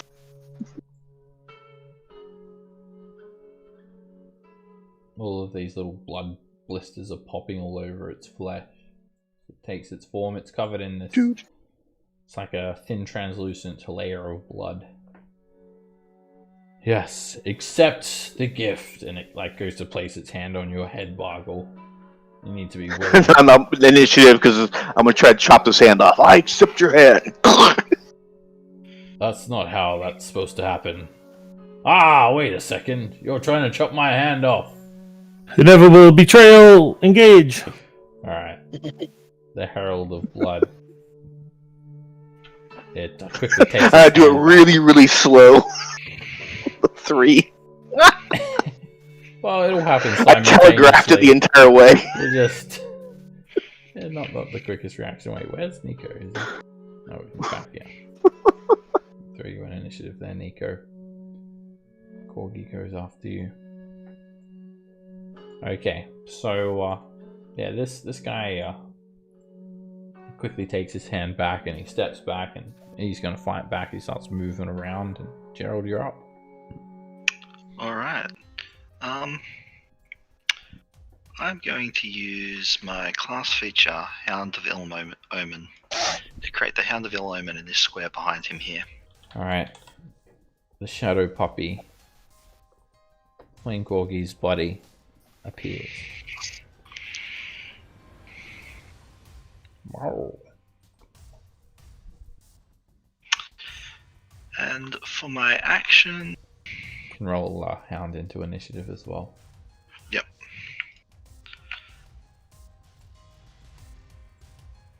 I'm going to Eldritch Blast.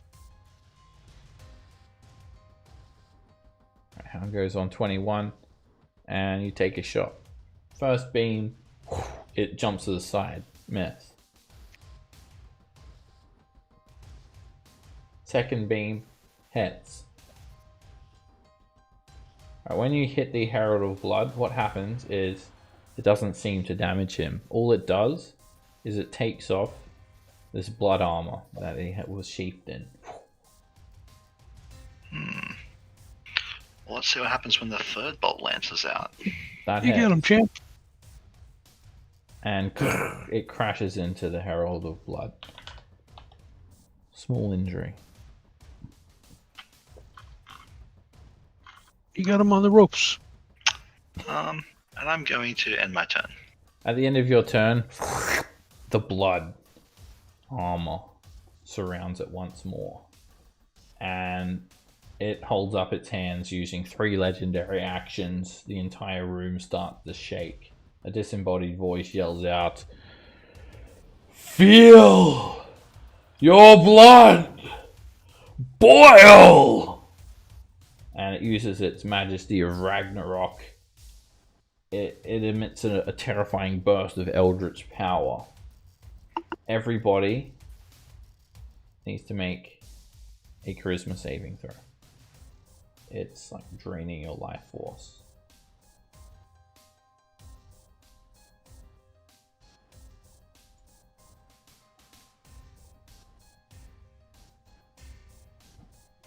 You see all these like purple crackling kind of like lines of blood spread out from the herald 100 feet in every direction.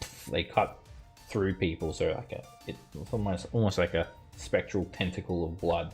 It hits Spargle in chest and extends outwards from him, branching up like a tree. It hits the Hound, hits Raven, hits Flame Corgi, hits Bob, hits Gerald, and hits Nico. So Hound needs to make a save as well. Alright, it's an incredibly powerful burst of energy, and everyone's hit for 39 necrotic damage. There's no save for the damage. Okay. Goodbye, Bob.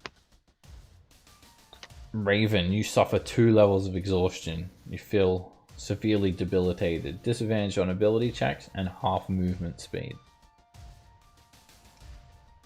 Bargle, Alright. you are hit for 39 necrotic damage. You have 2 levels of exhaustion and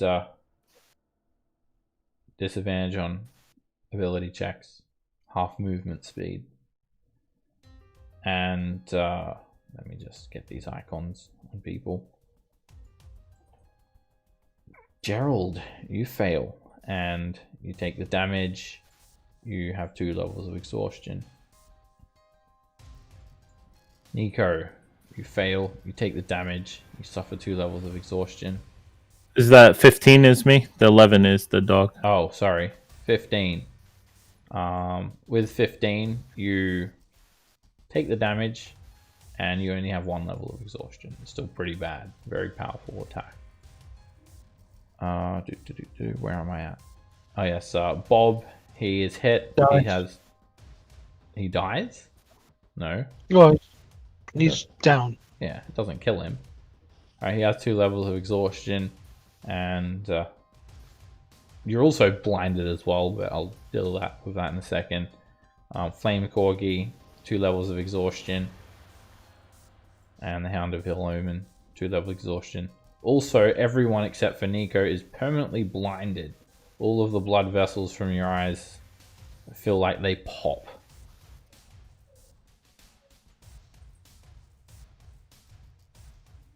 Alright, Raven, you're up.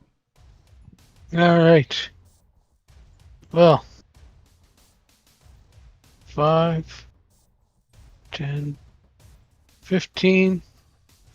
And I'm going to darkness. So taking a slot off, and you can darkness eyes me, that way at least he doesn't have advantage on us. On me anyway.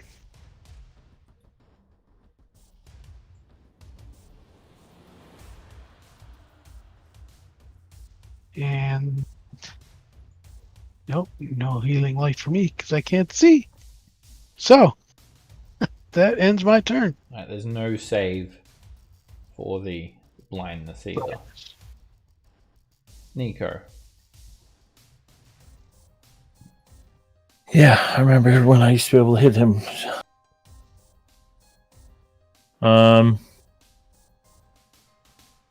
Remember when I said this was a bad idea?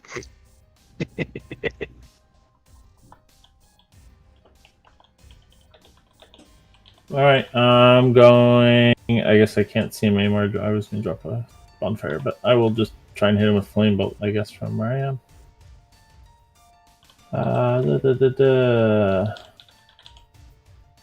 Firebolt. Firebolt hits. You're not blinded, Nico. You made the save, didn't you? I know, but I can't... He's behind the... Darkness, I see it. Darkness. Alright, well, yeah. You should still be able to see a little bit of him because he's 20 feet tall. Anyway, the firebolt hits him and it doesn't do any damage. You see like this blood armor ripple around him and it seems to protect him. It doesn't hurt him at all. I'll just scoot over a little bit so I'm not in quite straight line of sight of things. It's the end of my turn, and I guess the blood armor reappears, sheathing him once more. Okay, so Puppy will just head up to here, and then he'll like... Bah. That hits. And it ripples the blood armor. It drops over the Herald of Blood. Does not damage it.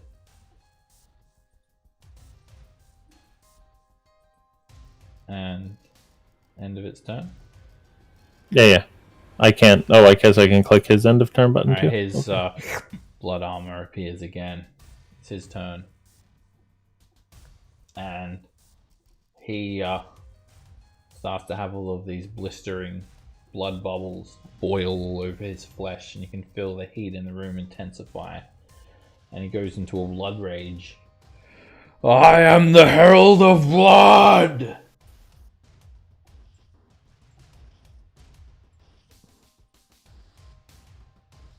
And he basically has this whip made of blood.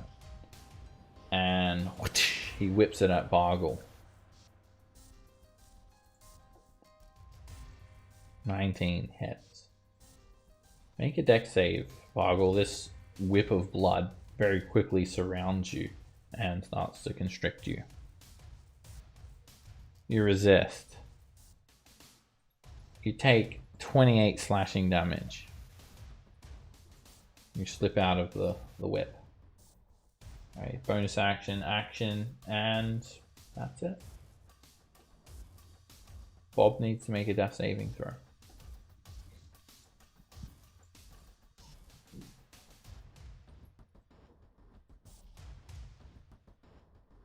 That's a con save. Oh. He rolled a 19, so that's a success. Death save is just a straight up d20. Oh, okay. At the end of Bob's turn, the Herald of Blood is going to clench his fist together, and that blood whip just kind of disappears. And you feel something like some sort of pain, Bargle, and he starts to kind of lift you up from the air with an open but clenching fist, and he says, "Your blood, I control it. Come to me!" And he like lifts you up into the air into his hand, and then he tries to reach out and grab you. And he grabs you with a crit. Make a Constitution save, Bargle. He grabs you and he starts draining the life out of you. You manage to resist the exhausting effect, but you are unconscious. He hits you for 72 points of necrotic damage and then drops you back on the ground. Wow. Bargle, make a death saving throw.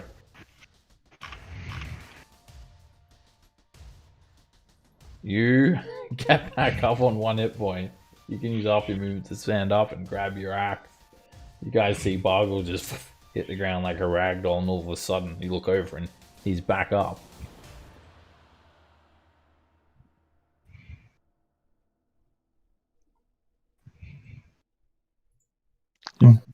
People would look over, but everyone's You're blind. muted, Bargle. Oh, sorry. Sorry, I can't remember what it is. Death save is the beginning or the end of your turn? They happen at the start of your turn. Oh, okay, so I'm up. I'm going to rage.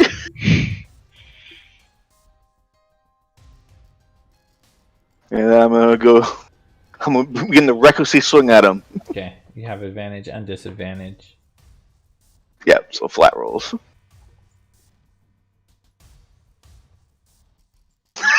Swinging a We'll give you. We'll let it pass. You were just dead. And Okay. swing and a miss. Action surge. That hits, and what happens is the blood armor ripples off of him, but he doesn't get damaged. Oh, gotcha. And Oh, swing and a God. miss. You swing through the air. Alright, the Hound of Ill Omen's turn. It's going to lash out and try to bite. It tries to bite the Herald as the blood armor goes back up, but a 12 is a miss. And that will be its turn. Gerald. Blinded, I can't do much, so I'm just going to go with Eldritch Blast. At disadvantage, I'm assuming. Yeah, he can see you. Hit. The blood armor goes down on that first attack. Doesn't damage him. Hit. Second beam taps him. You are just kind of going off your hearing. Hear the impact. You fire again, but it misses him. Then I will step back as far as I can with my half movement speed and end my turn. The blood armor goes back up. Raven. Alrighty. I will shoot him with a Eldritch Blast. Alright, it's 16. advantage and disadvantage. That hits and the blood armor goes down. Okay, hit him again. No damage. That hits. Second beam crashes into him. And another one. Hit. You hear the beam tap him again. And turn. The blood armor covers him again. I literally can't hurt him. that's not necessarily I don't have true. it. You might just need to I get don't a have little bit anything more. that hits twice. You might just need to get a little bit more creative.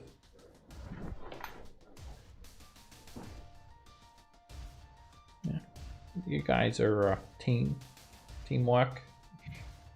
Multiple What's people gonna work? can work together. Throw a bonfire in him, underneath him anyway. I think I can see over in this corner. Alrighty, you create a bonfire. Oh, yeah, that might be a tricky one because he's seeing over the darkness. I'll have to check the corner. Yeah, you've got a clear line there, Nico. Alright, create a bonfire underneath him. There we go. And he makes a dex save. It melts away his blood armor. Okay.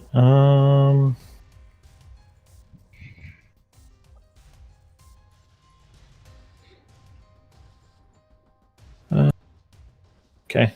I'll take one more step up and then end. It'll be Doggy's turn. At the end of your turn, he's going to take a legendary action, and he's just going to move back 5 feet out of the bonfire. Okay. Flame Corky. I'll have him back up a little bit here, and then he's trying to come to me, but he ran into the wall. Poor little doggy. Then he'll try and spit at him. Alright, the blood armor goes back up. Natural one is a miss. Alright, the Herald of Blood is still in his blood rage. And he's gonna use all these whips. This engulfing protoplasm, whips of blood. Has advantage on his attacks, and he's gonna attack Bargle first. Bargle. Down. Make a dexterity saving throw. Yeah, he might not be down. He might get up again. Alright, this time he actually wraps the whip around you. You try to, in your last burst of energy, escape it, but he grabs you. You take 40 slashing damage, and you're grappled. Now, there's this acid that's just eating your flesh. While he's grappled, he's continuing to cause that acid to melt into you. Yeah, you're just grappled, not restrained. And he lets out an... Oh no, just one attack, sorry. That was it. Just one attack is done. Bob. Make a death saving throw. Alright. Get up, Bob. That's a failure for Bob. At the end of Sorry, Bob's mate. turn, the Herald's going to use this call of blood on the Hound. And he just says, "Let your blood boil." And he causes the Hound to kind of raise up off the ground. And then he attempts to grab the Hound with this massive giant hand. And the Hound takes 19 points of necrotic damage and poofs out of existence.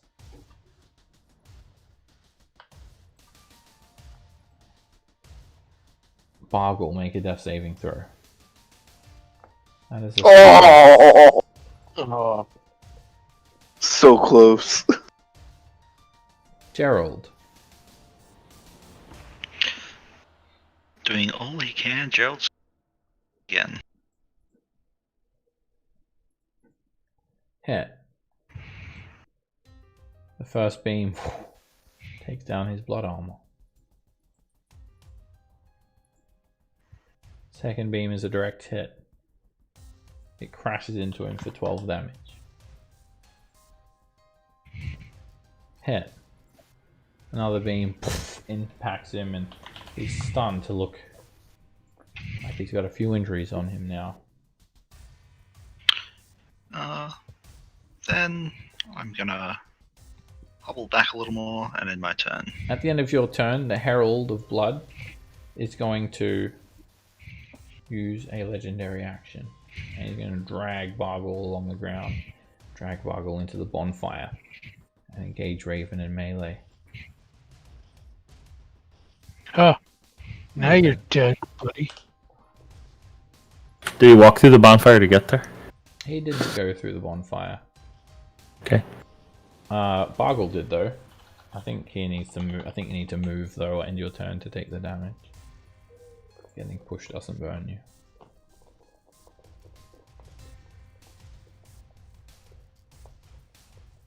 When it moves into the bonfire space. Yeah. So getting pushed doesn't burn you. Only movement. All right, Raven. What have you got for it? The blood armor is back. Need to attack this thing multiple times at the same time. The damage. Eldritch Blast to push it back 10 feet. Okay. You actually have advantage on this attack, and it's a crit anyway. You knock it back 10 feet. It kind of slides along the ground. The blood armor goes down. Do it again. That hits. Ooh, knock it back 10. The beam smacks it into the wall. 11 force damage. Back to the corner. Another hit. Another beam penetrates its flesh, and the Blood Herald is looking bloody.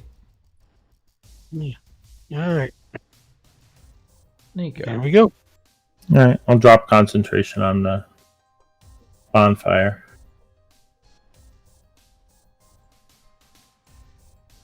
Alright, and then I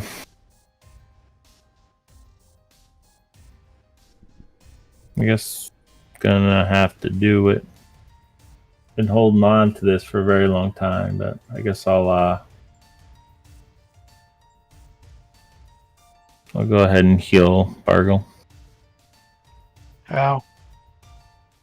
Oh, you can see. You're lucky. Next, puppy power, and then additional, what is that, 7? 9? So another plus 9. So that's 85? 84. 84.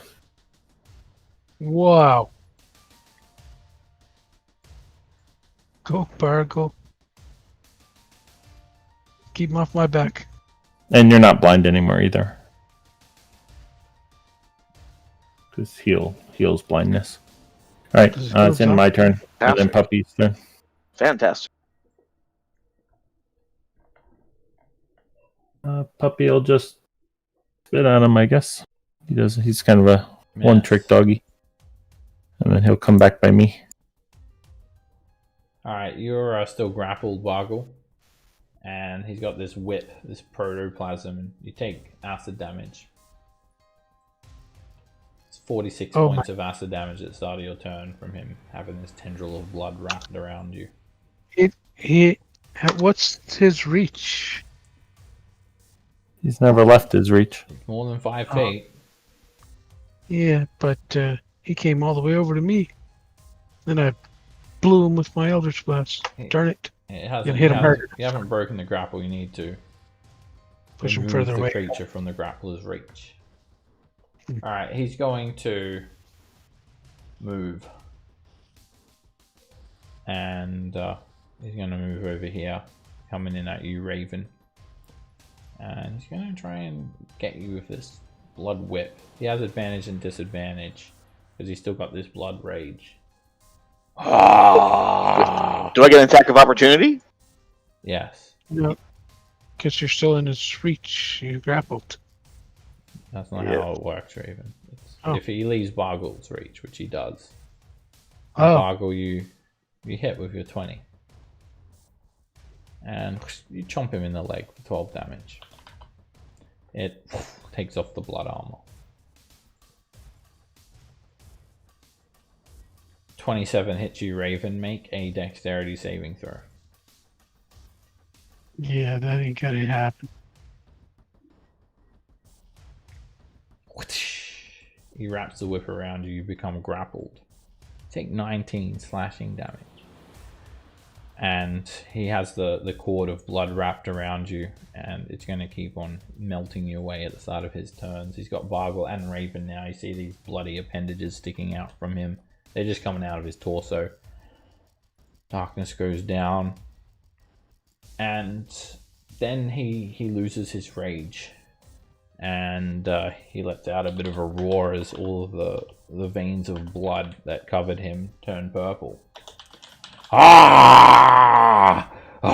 He falls down onto one knee and takes some necrotic damage. Michael took down his blood armor, so that actually affects him. And he looks slightly exhausted as well, overexerting himself. But he's not done yet. He starts hovering through the air, and he's going to move up another 15 feet and drag Bargle and Raven along with him.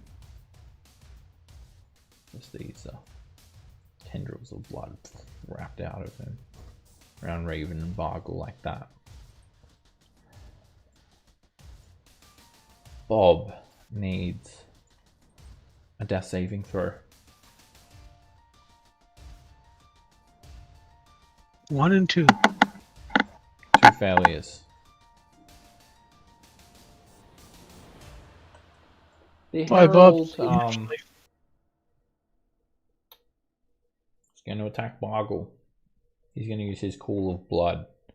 Come to me. I call your blood. And he reaches out with a melee attack at Bargle. And you know what, Bargle? It's actually a disadvantage because you're prone. But, yeah, it's straight up disadvantage. He misses you. Tries to swoop you up. To no avail. Bargle. Well, I will stand up. You have 0 movement speed. You're grappled. Oh, No that's right. standy for you. Well, then I won't stand up.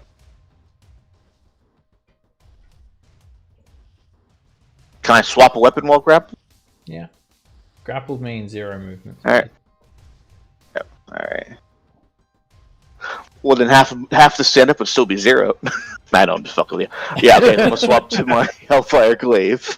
Stop being a me. Swing at him with the Hellfire Glaive. Okay.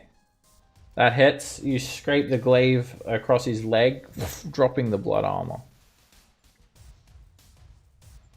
Alright, and I'll do it again. 15 hits. You slice him again. Blood starts to pour out of his leg as he takes 13 damage.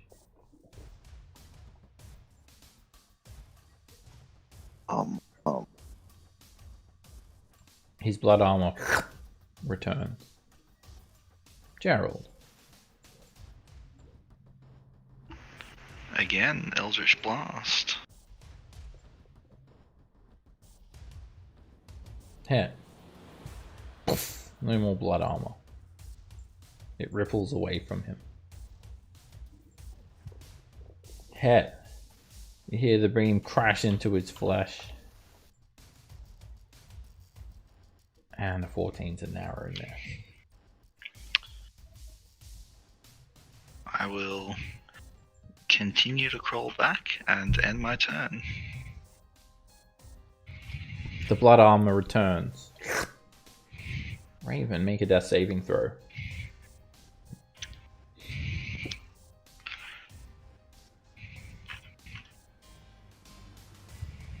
Woohoo! Success. Nico, you're up.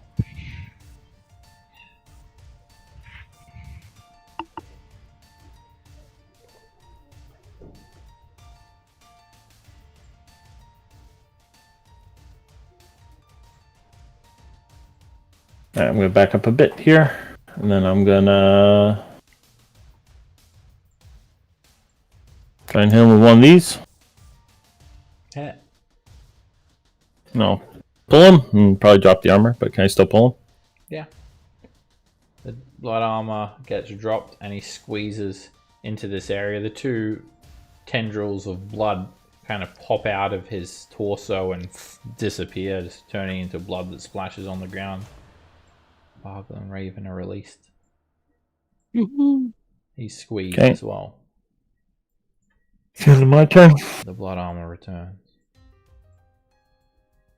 Playing Gorgie. He's just gonna. No, I guess dodging does nothing when he's blind, right? Alright, I guess he'll.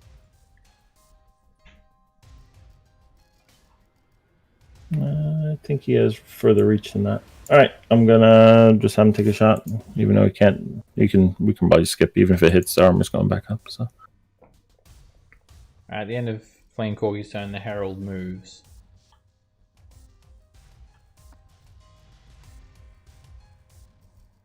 He squeezes through here, and then he starts to hover 5 feet above the ground.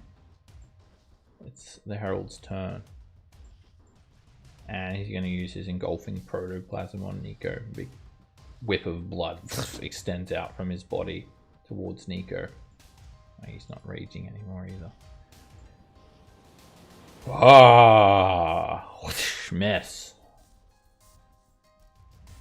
And he just moves like this. Towers over you all. I control the flow of blood. Bob needs to make a death save. Okay.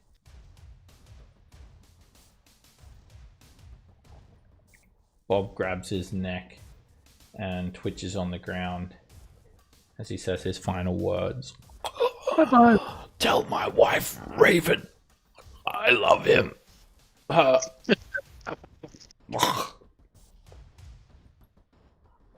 is dead. Yeah, well. At the end of Bob's turn, the Herald is going to try can you make a flame patch on when Bob dies? Yeah. That's the most useful Bob's been so far. Bob turns into a little spiritual fire. Okay. These primal flames ignite from his body. A Viking funeral. The Herald of Blood commands your blood, Nico. Rise, I call upon your blood. And he starts to like hover up into the air, into his giant hand as he tries to grab you. He grabs onto you, and you start to feel your life force being drained. Make a Constitution saving throw. I only still had a shield.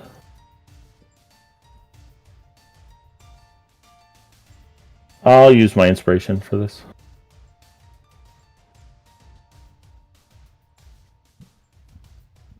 Bah. That's not enough. You suffer 2 levels of exhaustion. And you take 43 points of necrotic damage.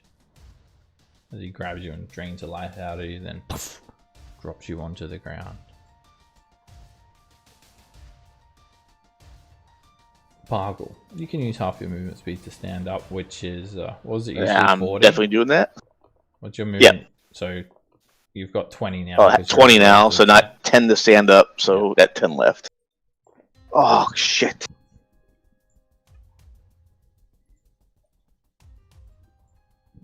Is feeding someone a good berry an action or the free action? It's an action. Well, damn it. 5, 10. Can't get there anyway. I can't get to you. That's okay. Hopefully you'll Take the pass. So I'll primary action dash to get up to him. Now you're basically crawling along the ground. Gerald.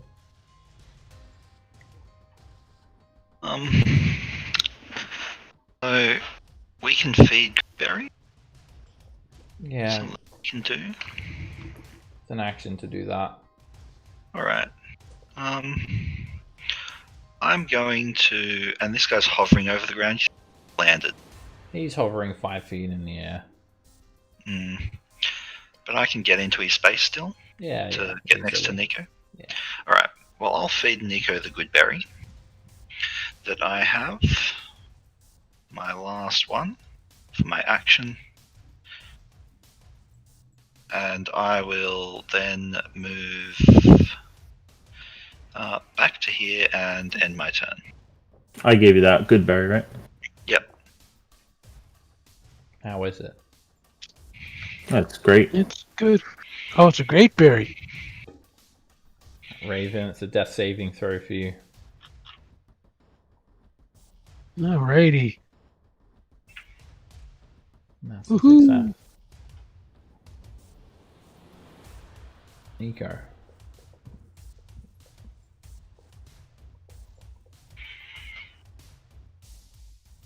You can stand up with half your movement speed.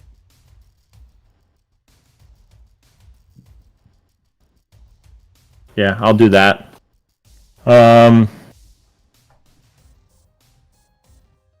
Alright, I'm going to...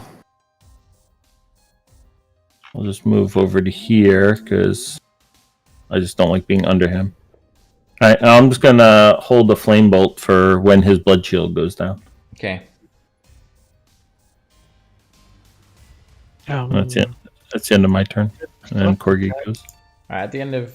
Oh, he's used his legendaries. Alright, Flame Corgi's done. Okay. Yep. Go! Hit. The Flame Seed hits the Herald. The blood armor goes down. Nico, you can use your reaction. Okay.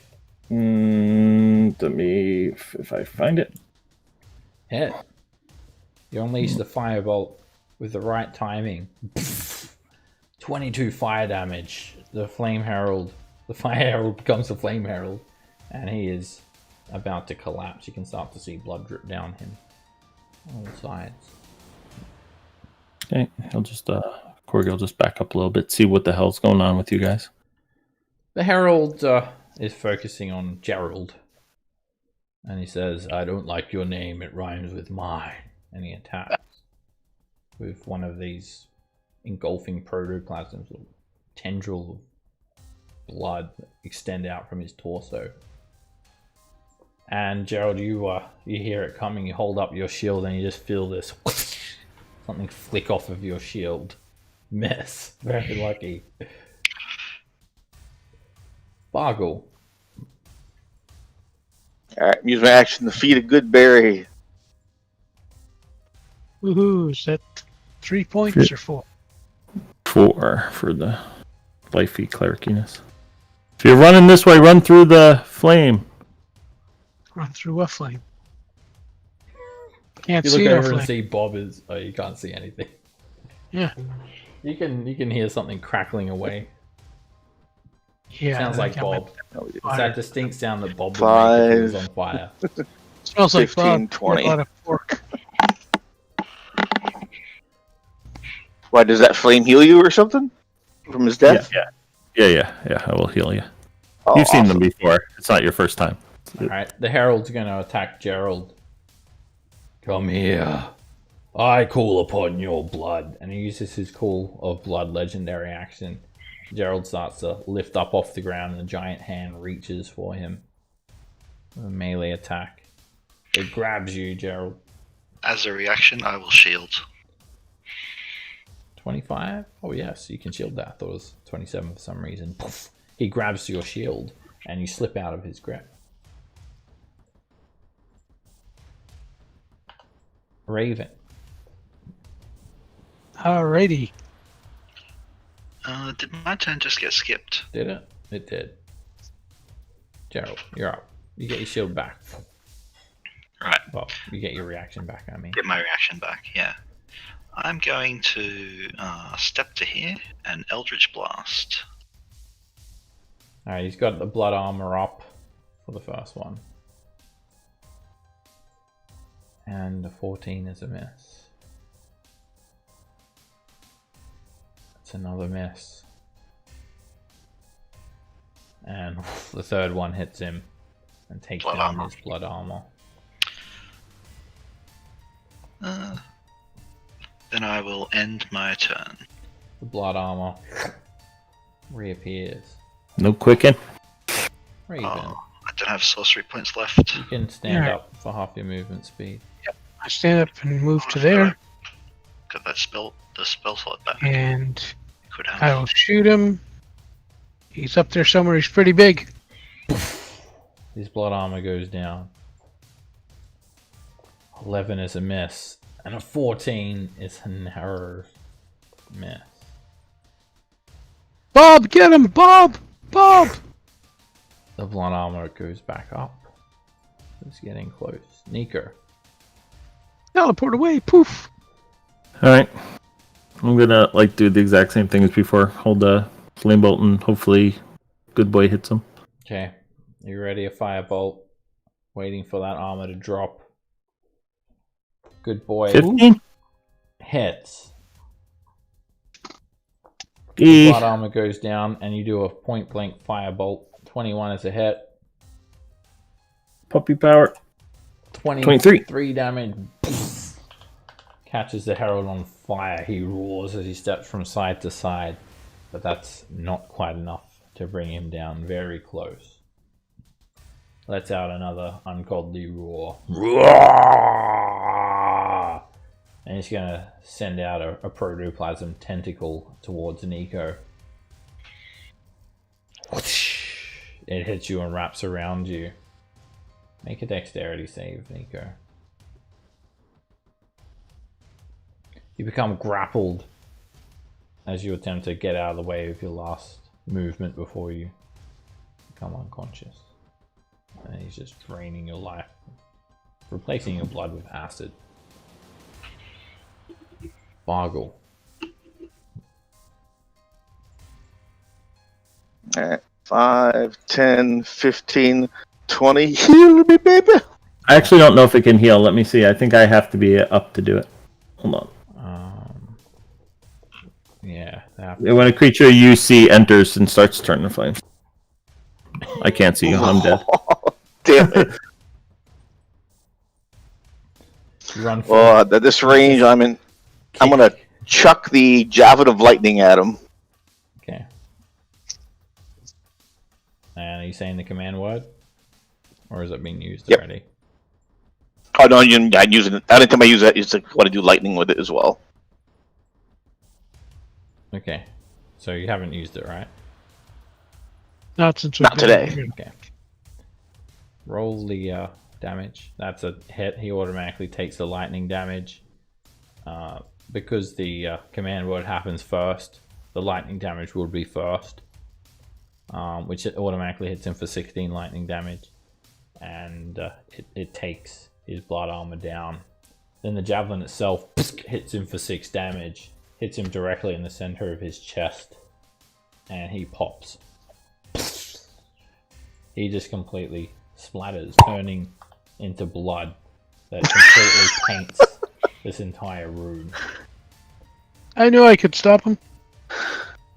And Wasn't worried for a minute. all of the blood immediately recedes as he's gone. God, he was tough. That blinding shit. Oh my god. Everyone who was blinded is no longer blinded. However, the exhaustion does not go away. I'd say we rest for 2 days. Someone gonna stabilize me, or do I need to keep rolling death saves? I'm coming over to stabilize Nico. Where are you? Give us a medicine check. Let's see if I can get it. Yeah, he's stable. I have a whole pile of potions on my thing, so I don't you can like feel free it. to use any of those Yeah. too. I pour one of his potions down his throat. Is it a regular Fuck. healing potion? Whatever he's got on him. 7 regulars on me. Alright, that's I got 3 7 rolls four. plus 2. There you go. 5 So points. 5. Better than being dead. With the death of the Blood Herald, all of the blood has now dried up in this entire citadel. And we're going to take a 10-minute break now too. That's also going to have to be me for today. Good luck, guys, with the rest of the session. Okay, Gerald's got to go, so... Well, and then there were 3. yeah, you guys will be alright. I'm gonna walk through Bob's body. Whoosh. Since it's burnt. You only now just come to the realization that Bob has been turned into ash. That's right. So you get For Bob. Whoa. 2d10 plus 4. Ah, I'll roll it for you. Okay. There you go, 17.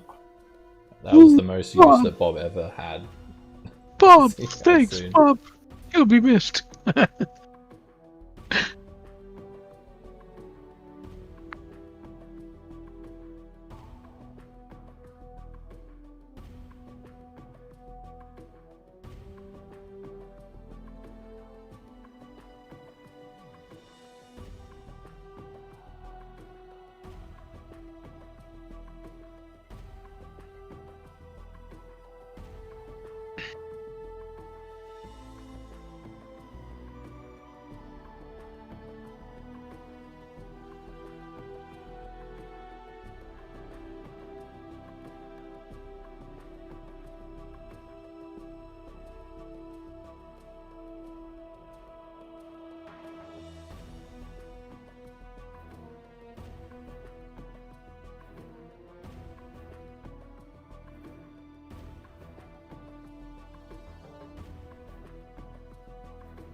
Hey guys. Buongiorno. Is this the part where we level up? Raven, how did you get like all the way in the middle of nowhere? I don't know. I didn't touch myself. You still haven't reached the Okay. next level up yet. Getting very... I need to see myself. Oop. There we go. There we go. Alright, poor Bob. I burst clicked the into card or flame. something by mistake. Taroka deck of something is on my screen. That's your card. Oh, did you take the last card? I think maybe. Oh, Raven, you've taken the on my name. final card. Oh well. Okay, I'll take the consequences. No, I'm joking. You don't have to take it. You have to declare I think how there many was you're 2 taking. left. Though. Let me see what's going on with that deck.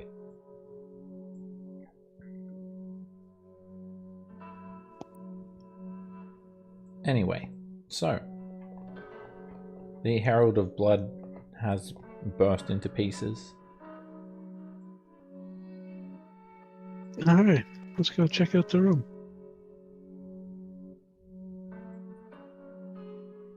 Are you guys back? Yep. Okay. Is there any?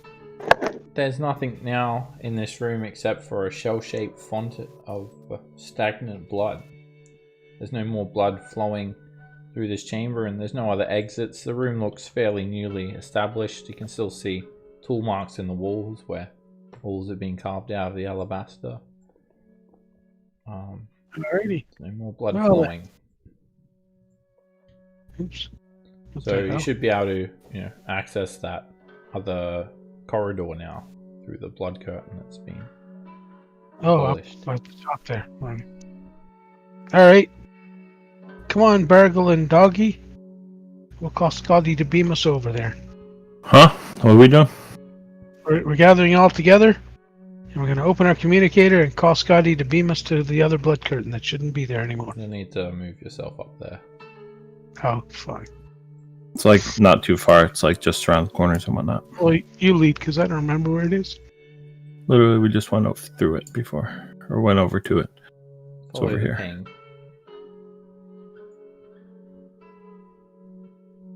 I'll just control Gerald for you guys, giving you some assistance.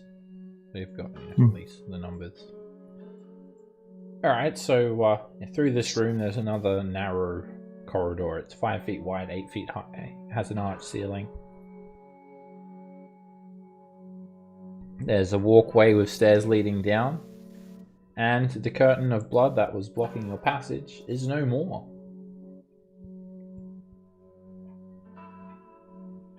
You're free to continue on. And guess what? There's more blood. Damn it. No, I'm joking. It's all dried up here in this channel. Whew. As you come into this room here, back here, there's more of an art gallery. Oh, It's adjust. a very large portrait of Baphomet, the Horned King, slaying Yinogu with Heart Cleaver as the fickle gnoll begs for mercy. The portrait looks very recent. Oh, I draw the mustache on Yunogu and cool sunglasses and a beard on Baphomet. Okay. That's the coolest Baphomet you've ever seen. Yeah, I'm Skippy. Up ahead, you can see a channel of blood that, it seemed to float into this wall, and it was probably what was causing that blood curtain to appear. Up ahead, Raven, you can see some What's all these little... stairs leading up to a golden archway, and you can see the door. It very much looks like the one that leads to the Sword of Zariel. However, Guys, some Big sort of Mac's up plague. here. There's some sort of plague of insects, an infestation of insects buzzing around it. There's also 2 doors against the eastern wall and symbolism on the floor. Symbolism can be figured out without needing to make any ability check.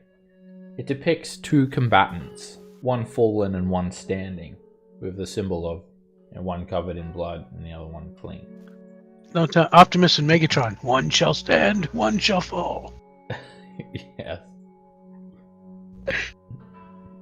There's a buzzing All sound. right. And you can see all these insects swarming around. Plague. Huh, well. There's Big Macs behind that golden arch. Step back a bit from the insects.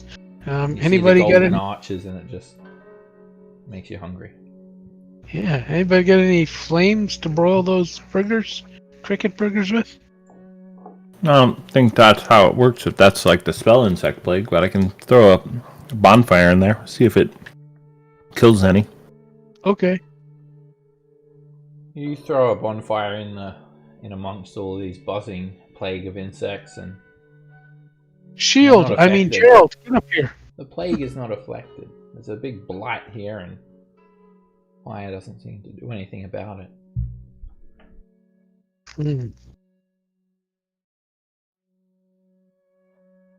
Gerald, I mean Shield. No, I mean Gerald, get up here. I mean, does anybody have a dispel? I don't. I'm too tired. I've cast all my spells today.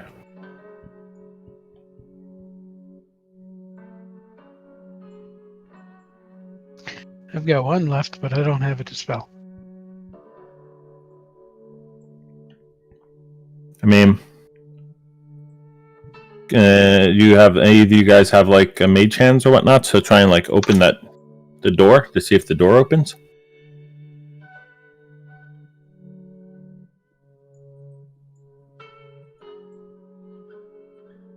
Hit cricket. Which door? This door? Alright. No, crickets are up there. I'll open this door. Okay. The buzzing sound intensifies. And standing in an otherwise empty room is some sort of disgusting looking fiend. Hey! Grim spectre of death. It reeks of pestilence. It takes on an awful form.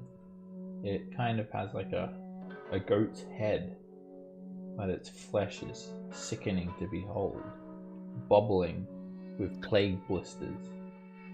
A malformed looking body, vaguely humanoid, very long claws, and a filthy looking garb. Hey, what's your name?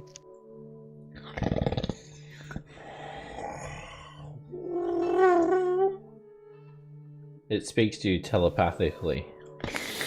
My name is nothing of interest Hello, to nothing. you. Oh, nothing interests you. I'm Raven. I'm the bringer of plague.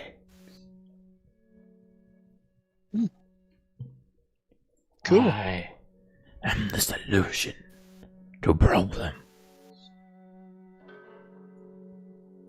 Things have gone wrong. That is why I have been summoned here. To spread my plague. For a high price. Well, can we purchase you to spread your plague somewhere?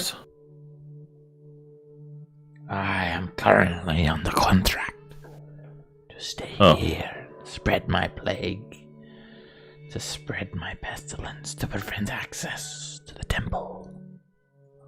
As a safety precaution, however, of course I can be bought. I'm a Yugoslav, motherfuckers! I'm a mercenary. Name what you have to offer me. I shall see if it is something that I can make use of.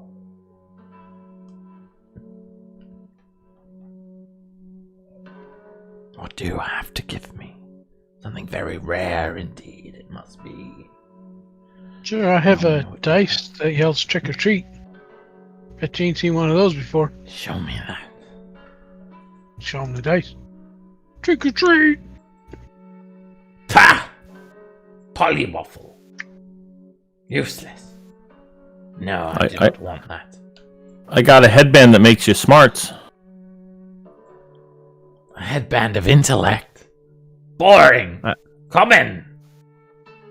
I got a bag with a cool face on it. It squeezes some of the blisters on its arms, wipes the juice all over it, and looks up at you with a wry look. No, I want something rare. Something very rare. What do you have for me? Bob's ashes. Bob!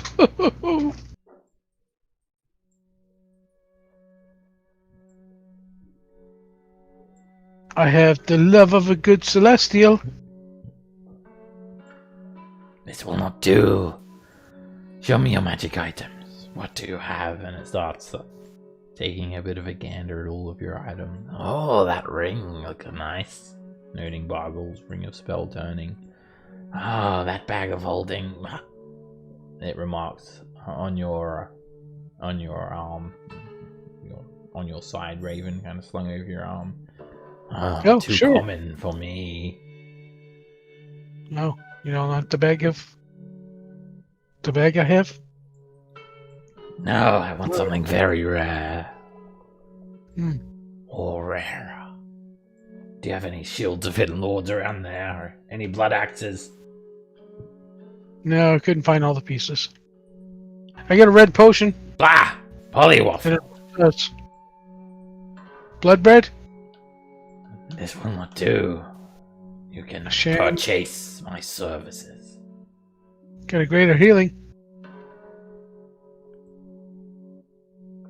You may not purchase my services.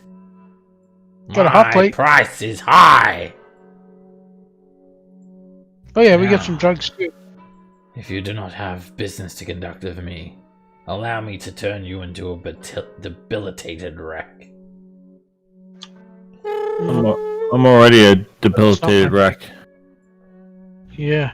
What's the potion of greater healing do? 44 plus 8 something? 44 plus 4.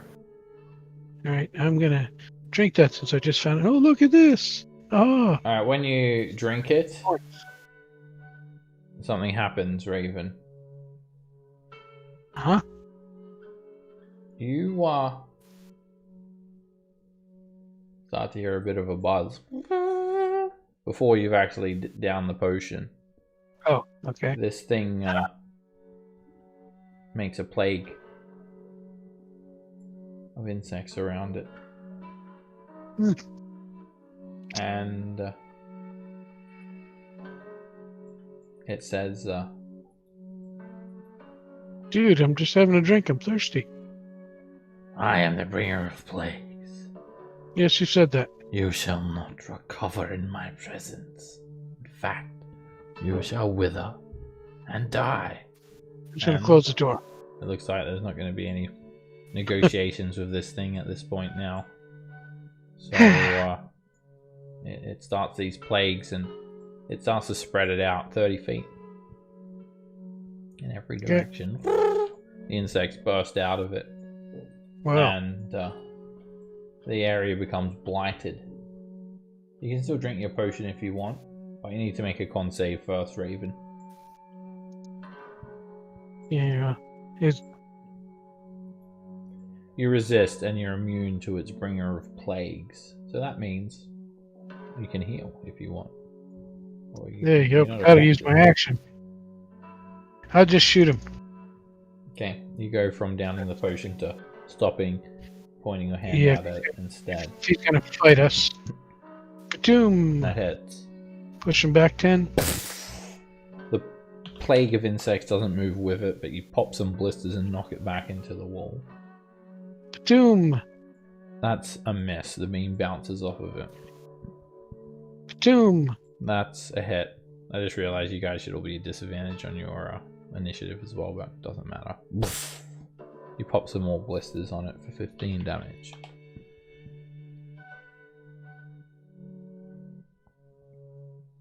Alrighty. Next. Alright, these plagues are actually a little bit bigger than shown on the map. It goes all the way to the stairs like that. You fool! I have been summoned as a bringer of plagues. Where? And it's going to cast a spell.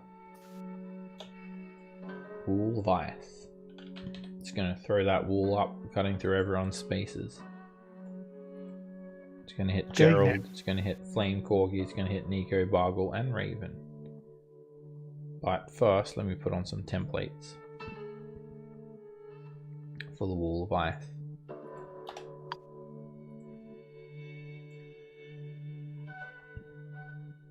And the thing actually loads and put them up.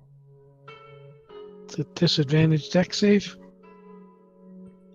Saving throws are not disadvantaged until like 3 levels of exhaustion. Alright, it's 10 10-foot panels.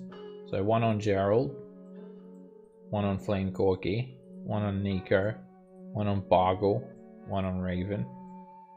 And then that's 1, 2, 3, 4, 5.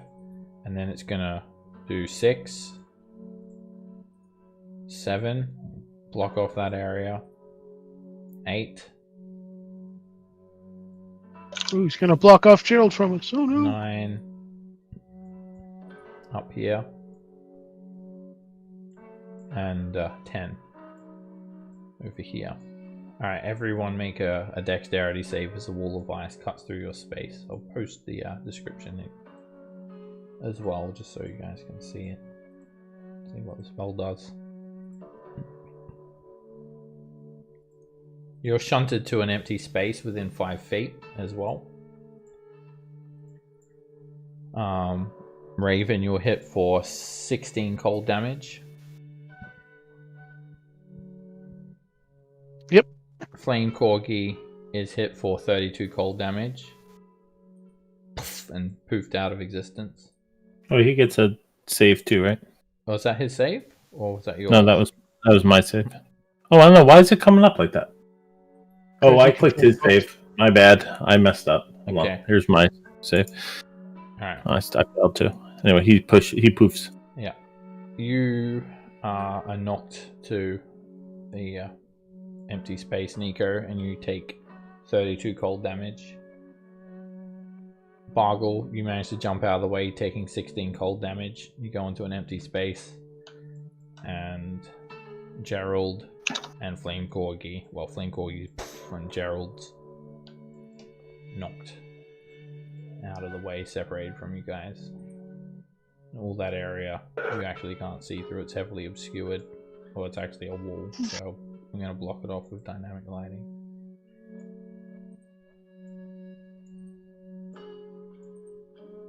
So it kind of boxes you in with it.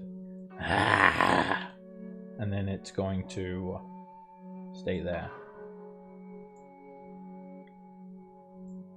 Bargle, make a Constitution save. For starting your turn in the plague. You resist it and you're immune to the plague. All these buzzing insects swarm around you. No COVID for you. You must be Trump. Bargle. I'm gonna go reckless. Yeah, I'm gonna go reckless. I'm gonna step up to it.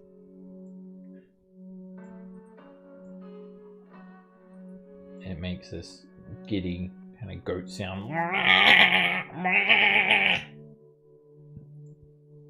You swing it up, miss. Second attack hits with a 17. And whoosh, you hack into it. Multiple blisters pop all over it. And it crashes the API. Let me make a con save for it. Yeah! Well, It succeeds its con save for the wall.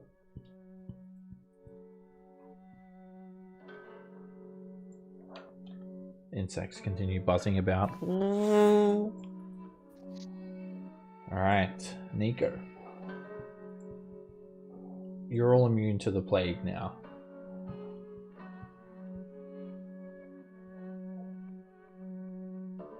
Okay. I'm gonna try and hit him with Firebolt. Firebolt to hit. I need to step up if they're a wall there. If not, either way. Oh, I clicked the end of turn instead of the damage button. There you go. Alright, it resists the fire, taking 10 points of damage. It lets out another snort. Raven. Oh, you're unconscious? Yep. Okay.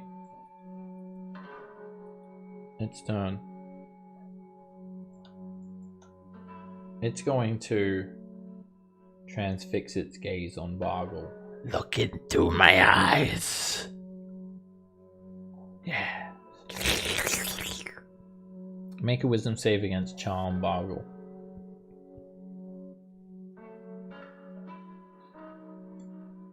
You fail. And you become charmed. While you're charmed, you're restrained. You are just transfixed with it. You stare at this thing longingly and you're not able to move a muscle. It then claws at you. It drives one of these gangly claws across you for 18 slashing and 17 necrotic damage. Ouch. It then steps over Bargle and up to Nico.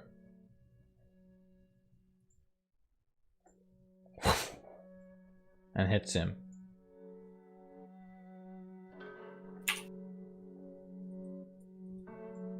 Nico is rendered unconscious as well. Yeah, ready. I don't know. Maybe he'll roll a 2 damage.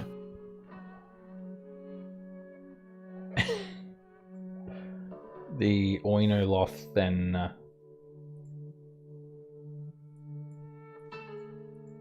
returns, and we'll keep on going while people roll death saves, and we'll see what happens. Bargle, make a death saving throw. Oh, on my sheet just... Come on. Come on.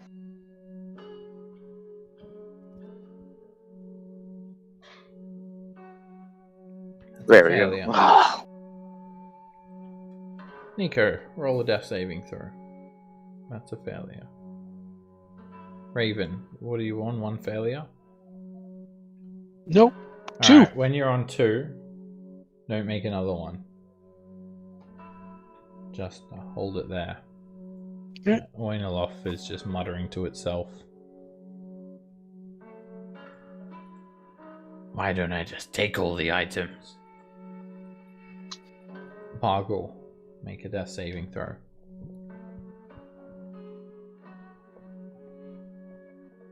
It's a success. Nico, you roll and you get a success. Alright, Raven, before you roll your death saving throw, a voice comes to you in your unconscious state. Raven.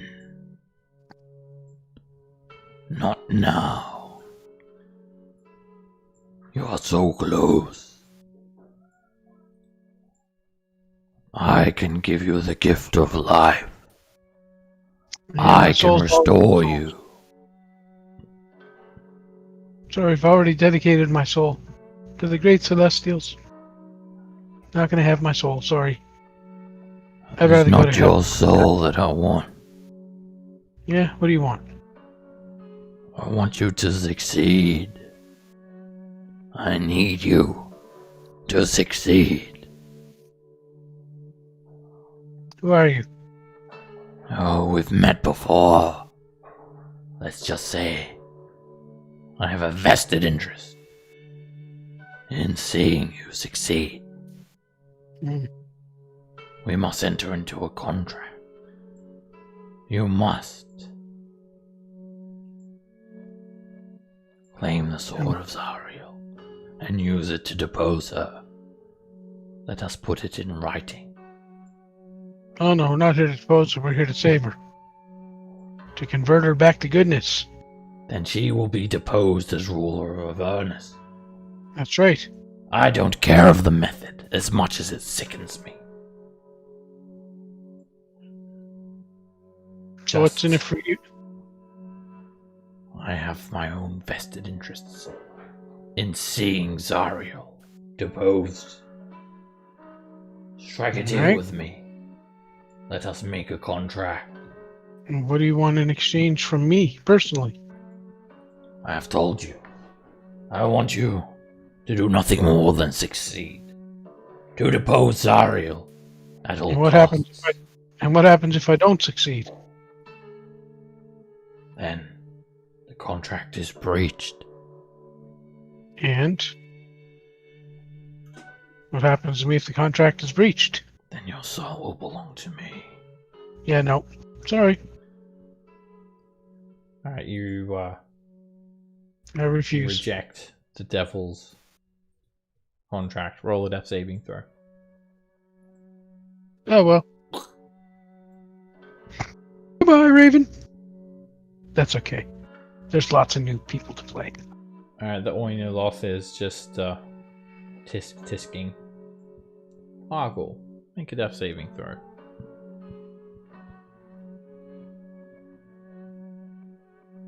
Second success. Nico, make a death saving throw. Second success.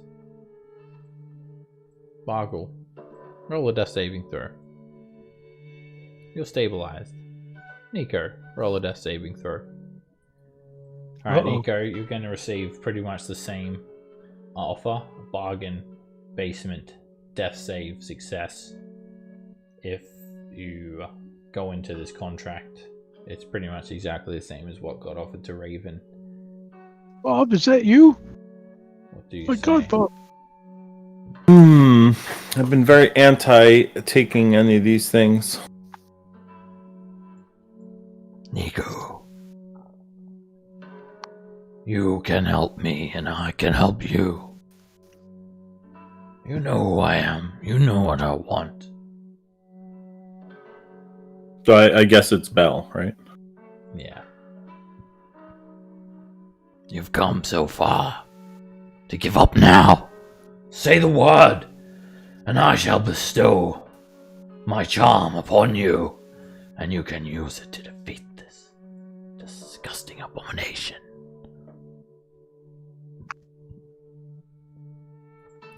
I'll do it for 5 soul coins.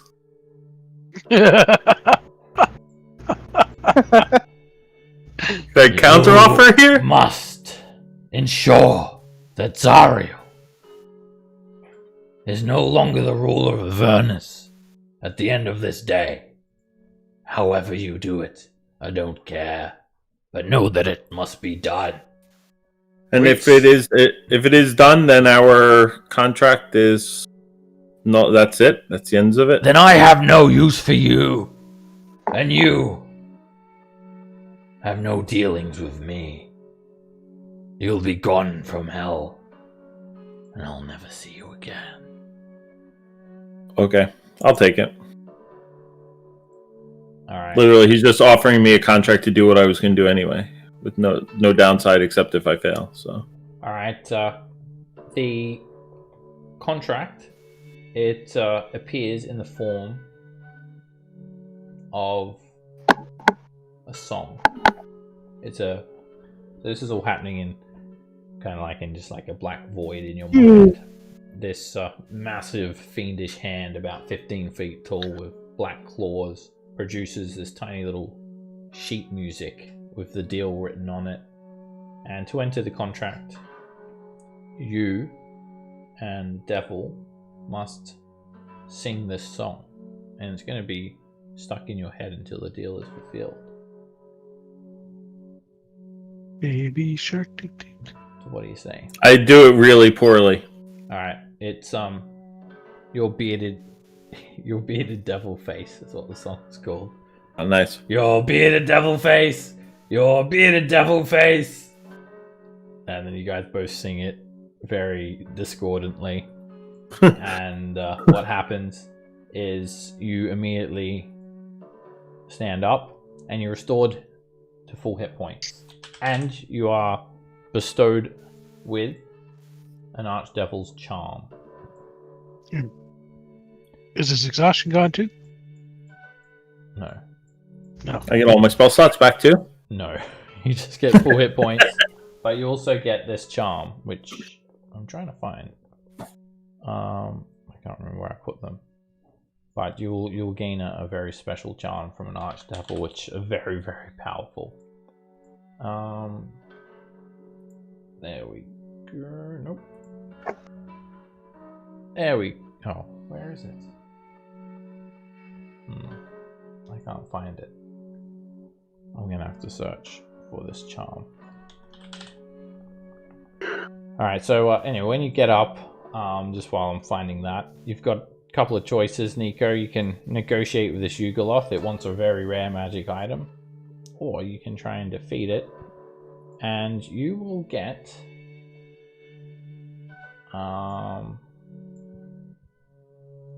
the charm of the adamant. It has 9 charges. You can use an action to expend 1 charge from the charm to gain 30 temp hit points. For the next hour, your eyes become voids of utter darkness. You can't be charmed or frightened. Once all charges have been expended, the charm vanishes from you. It's a little extra boost that Bell gives you. It does take an action to use though. Alright, Nico, you're up. What do you do? Ah, you're up. How? I got friends in low places. Impossible. I mean, yeah. All right, I'll.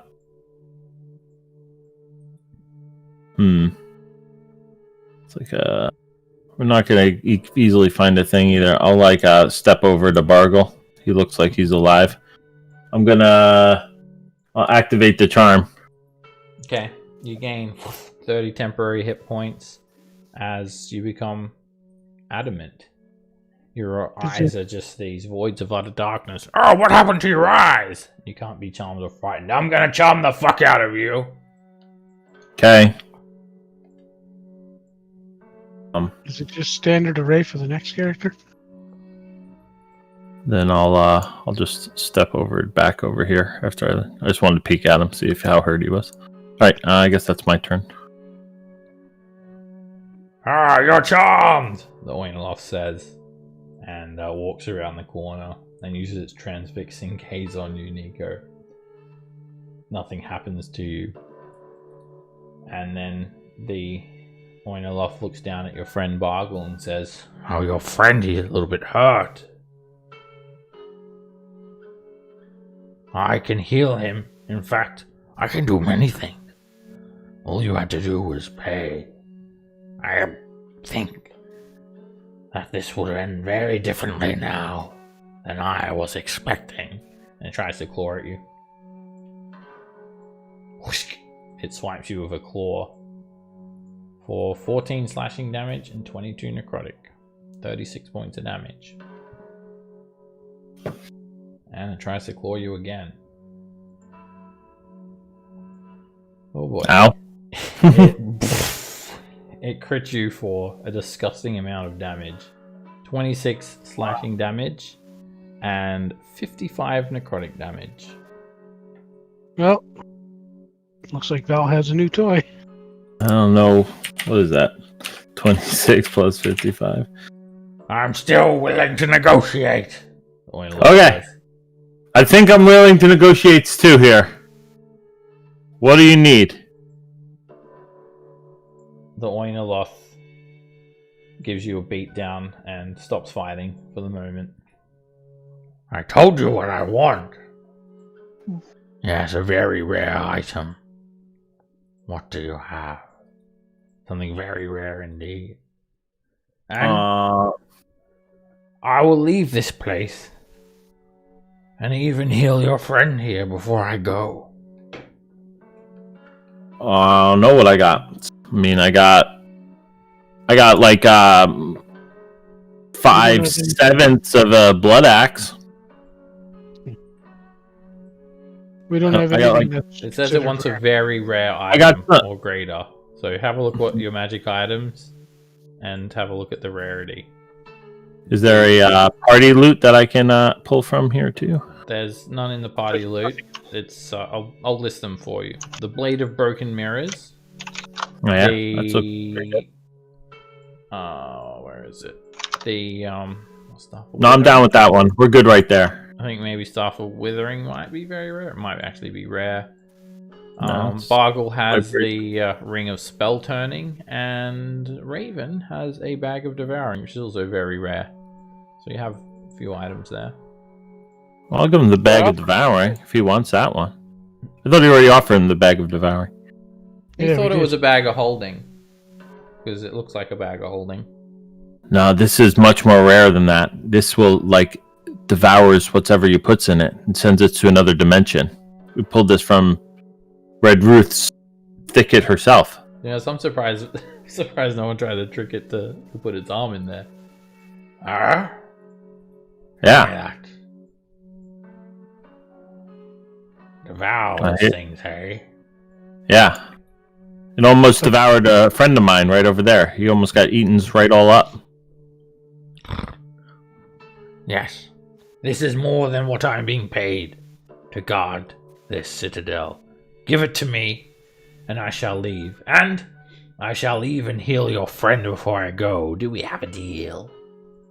Do you, if I gave you another magical item on top of it, can you revivify the other friend over there? Do not worry. The Oinoloth steps out, drops the wall of ice, and points to the golden arches. Your little mortal bodies shall be healed when you step through there. And you do remember stepping into the Citadel the first time and being washed over with healing energy, so you're fairly certain you're going to get a big charge of positive energy when you walk through there. Okay. I got it. Here you go. First, we must strike a deal. And it pokes one of the pustules on its arms. A bit of pus starts to drip out of the blister. I pop a pimple on my side too.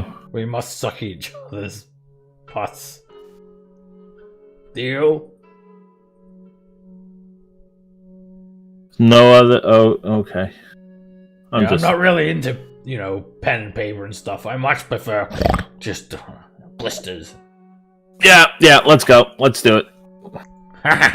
Deal. It snatches the bag of holding, bag of devouring, and it leans over and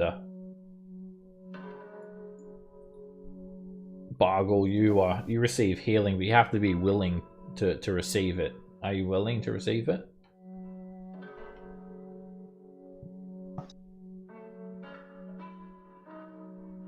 I take that as a no. No, did Jimmy say yes? I said yeah. Oh, No, we didn't. okay. Oh, okay. Sorry. Yes, Yes, he's willing. You're willing. You regain all your hit points. However, it's not just normal healing, it's corrupted healing. You regain all your hit points. However, you immediately gain 1 level of exhaustion. And that puts you on 3.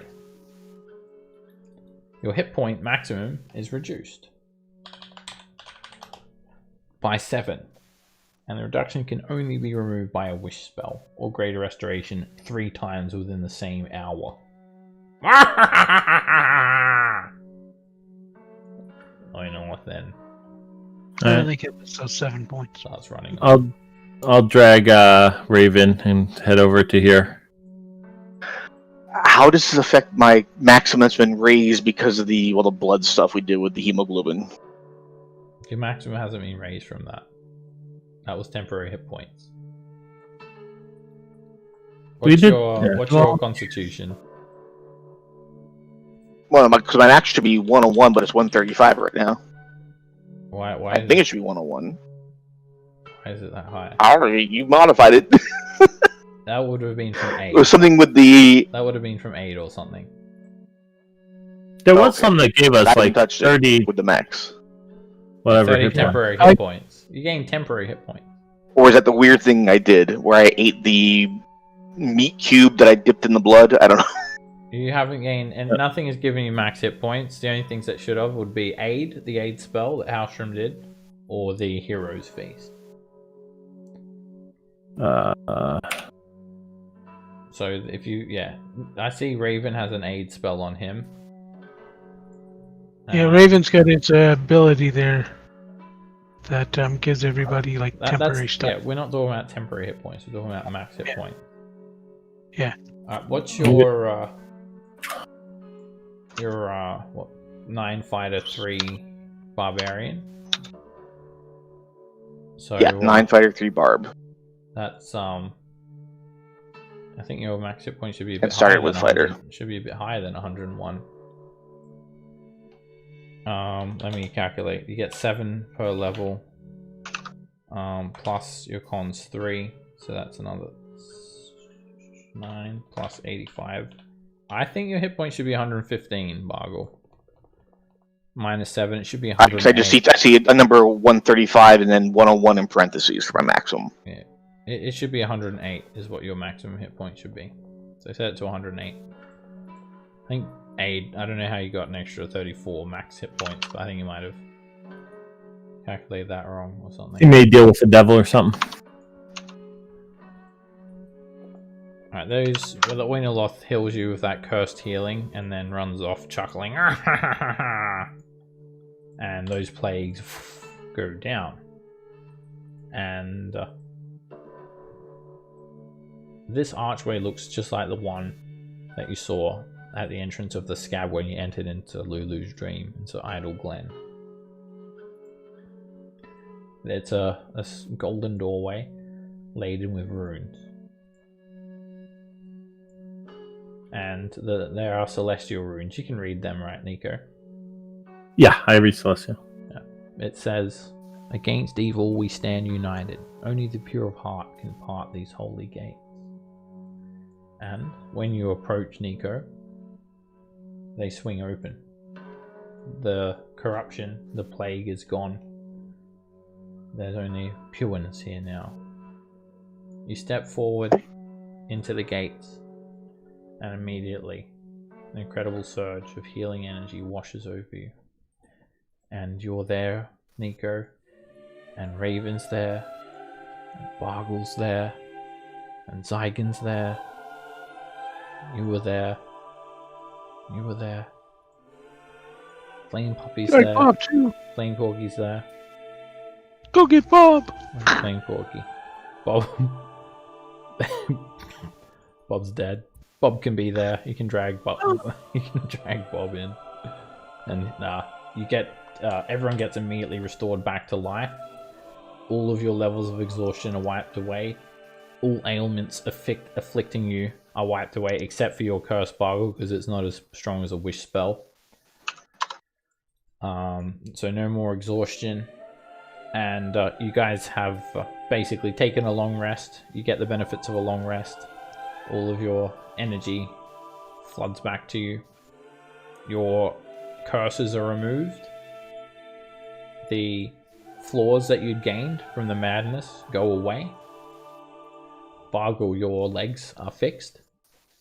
You guys are completely restored back to full health, and you also level up to level 13. Woohoo! You stand in the Citadel. Lulu's here, and Yale's here, and so was the Sword of Zariel. And we're going to wrap up tonight's session here because this is a pivotal moment of the campaign, and I don't want anyone to miss it. Awesome. Nico's already laid the claim to the sword, and he was accepted by the sword, so he will be the one claiming it. Sounds good to me. It takes 10 minutes for me to take off all these icons to restore you guys back. You got so much shit going on. All the dirt, and all the filth, and all the heavy weight. This would be a clear all. Has washed over you guys, and you guys feel great. You're at full power. You're ready to claim the Sword of Zariel as we move on to the final chapter of this campaign. Make sure you're level 13 as well. That's the end of chapter 4, except for just this bad boy that's ready to be gotten. Sword of Zariel. I'll put a message for the others to level up as well. Let me make sure I've got Alright. Pendian access for Yeah, you guys. looks like it went through. Oh, it's on already? Seemed to me. I was able to level. Cool. Just push it up to 120 XP, 120,000. I mean for the compendium, so you got like player's handbook and all that stuff. Oh, okay. Let me see if it... No, it's not on. Just because it's got like more stuff if you got all the compendium. More than just the basic SRD.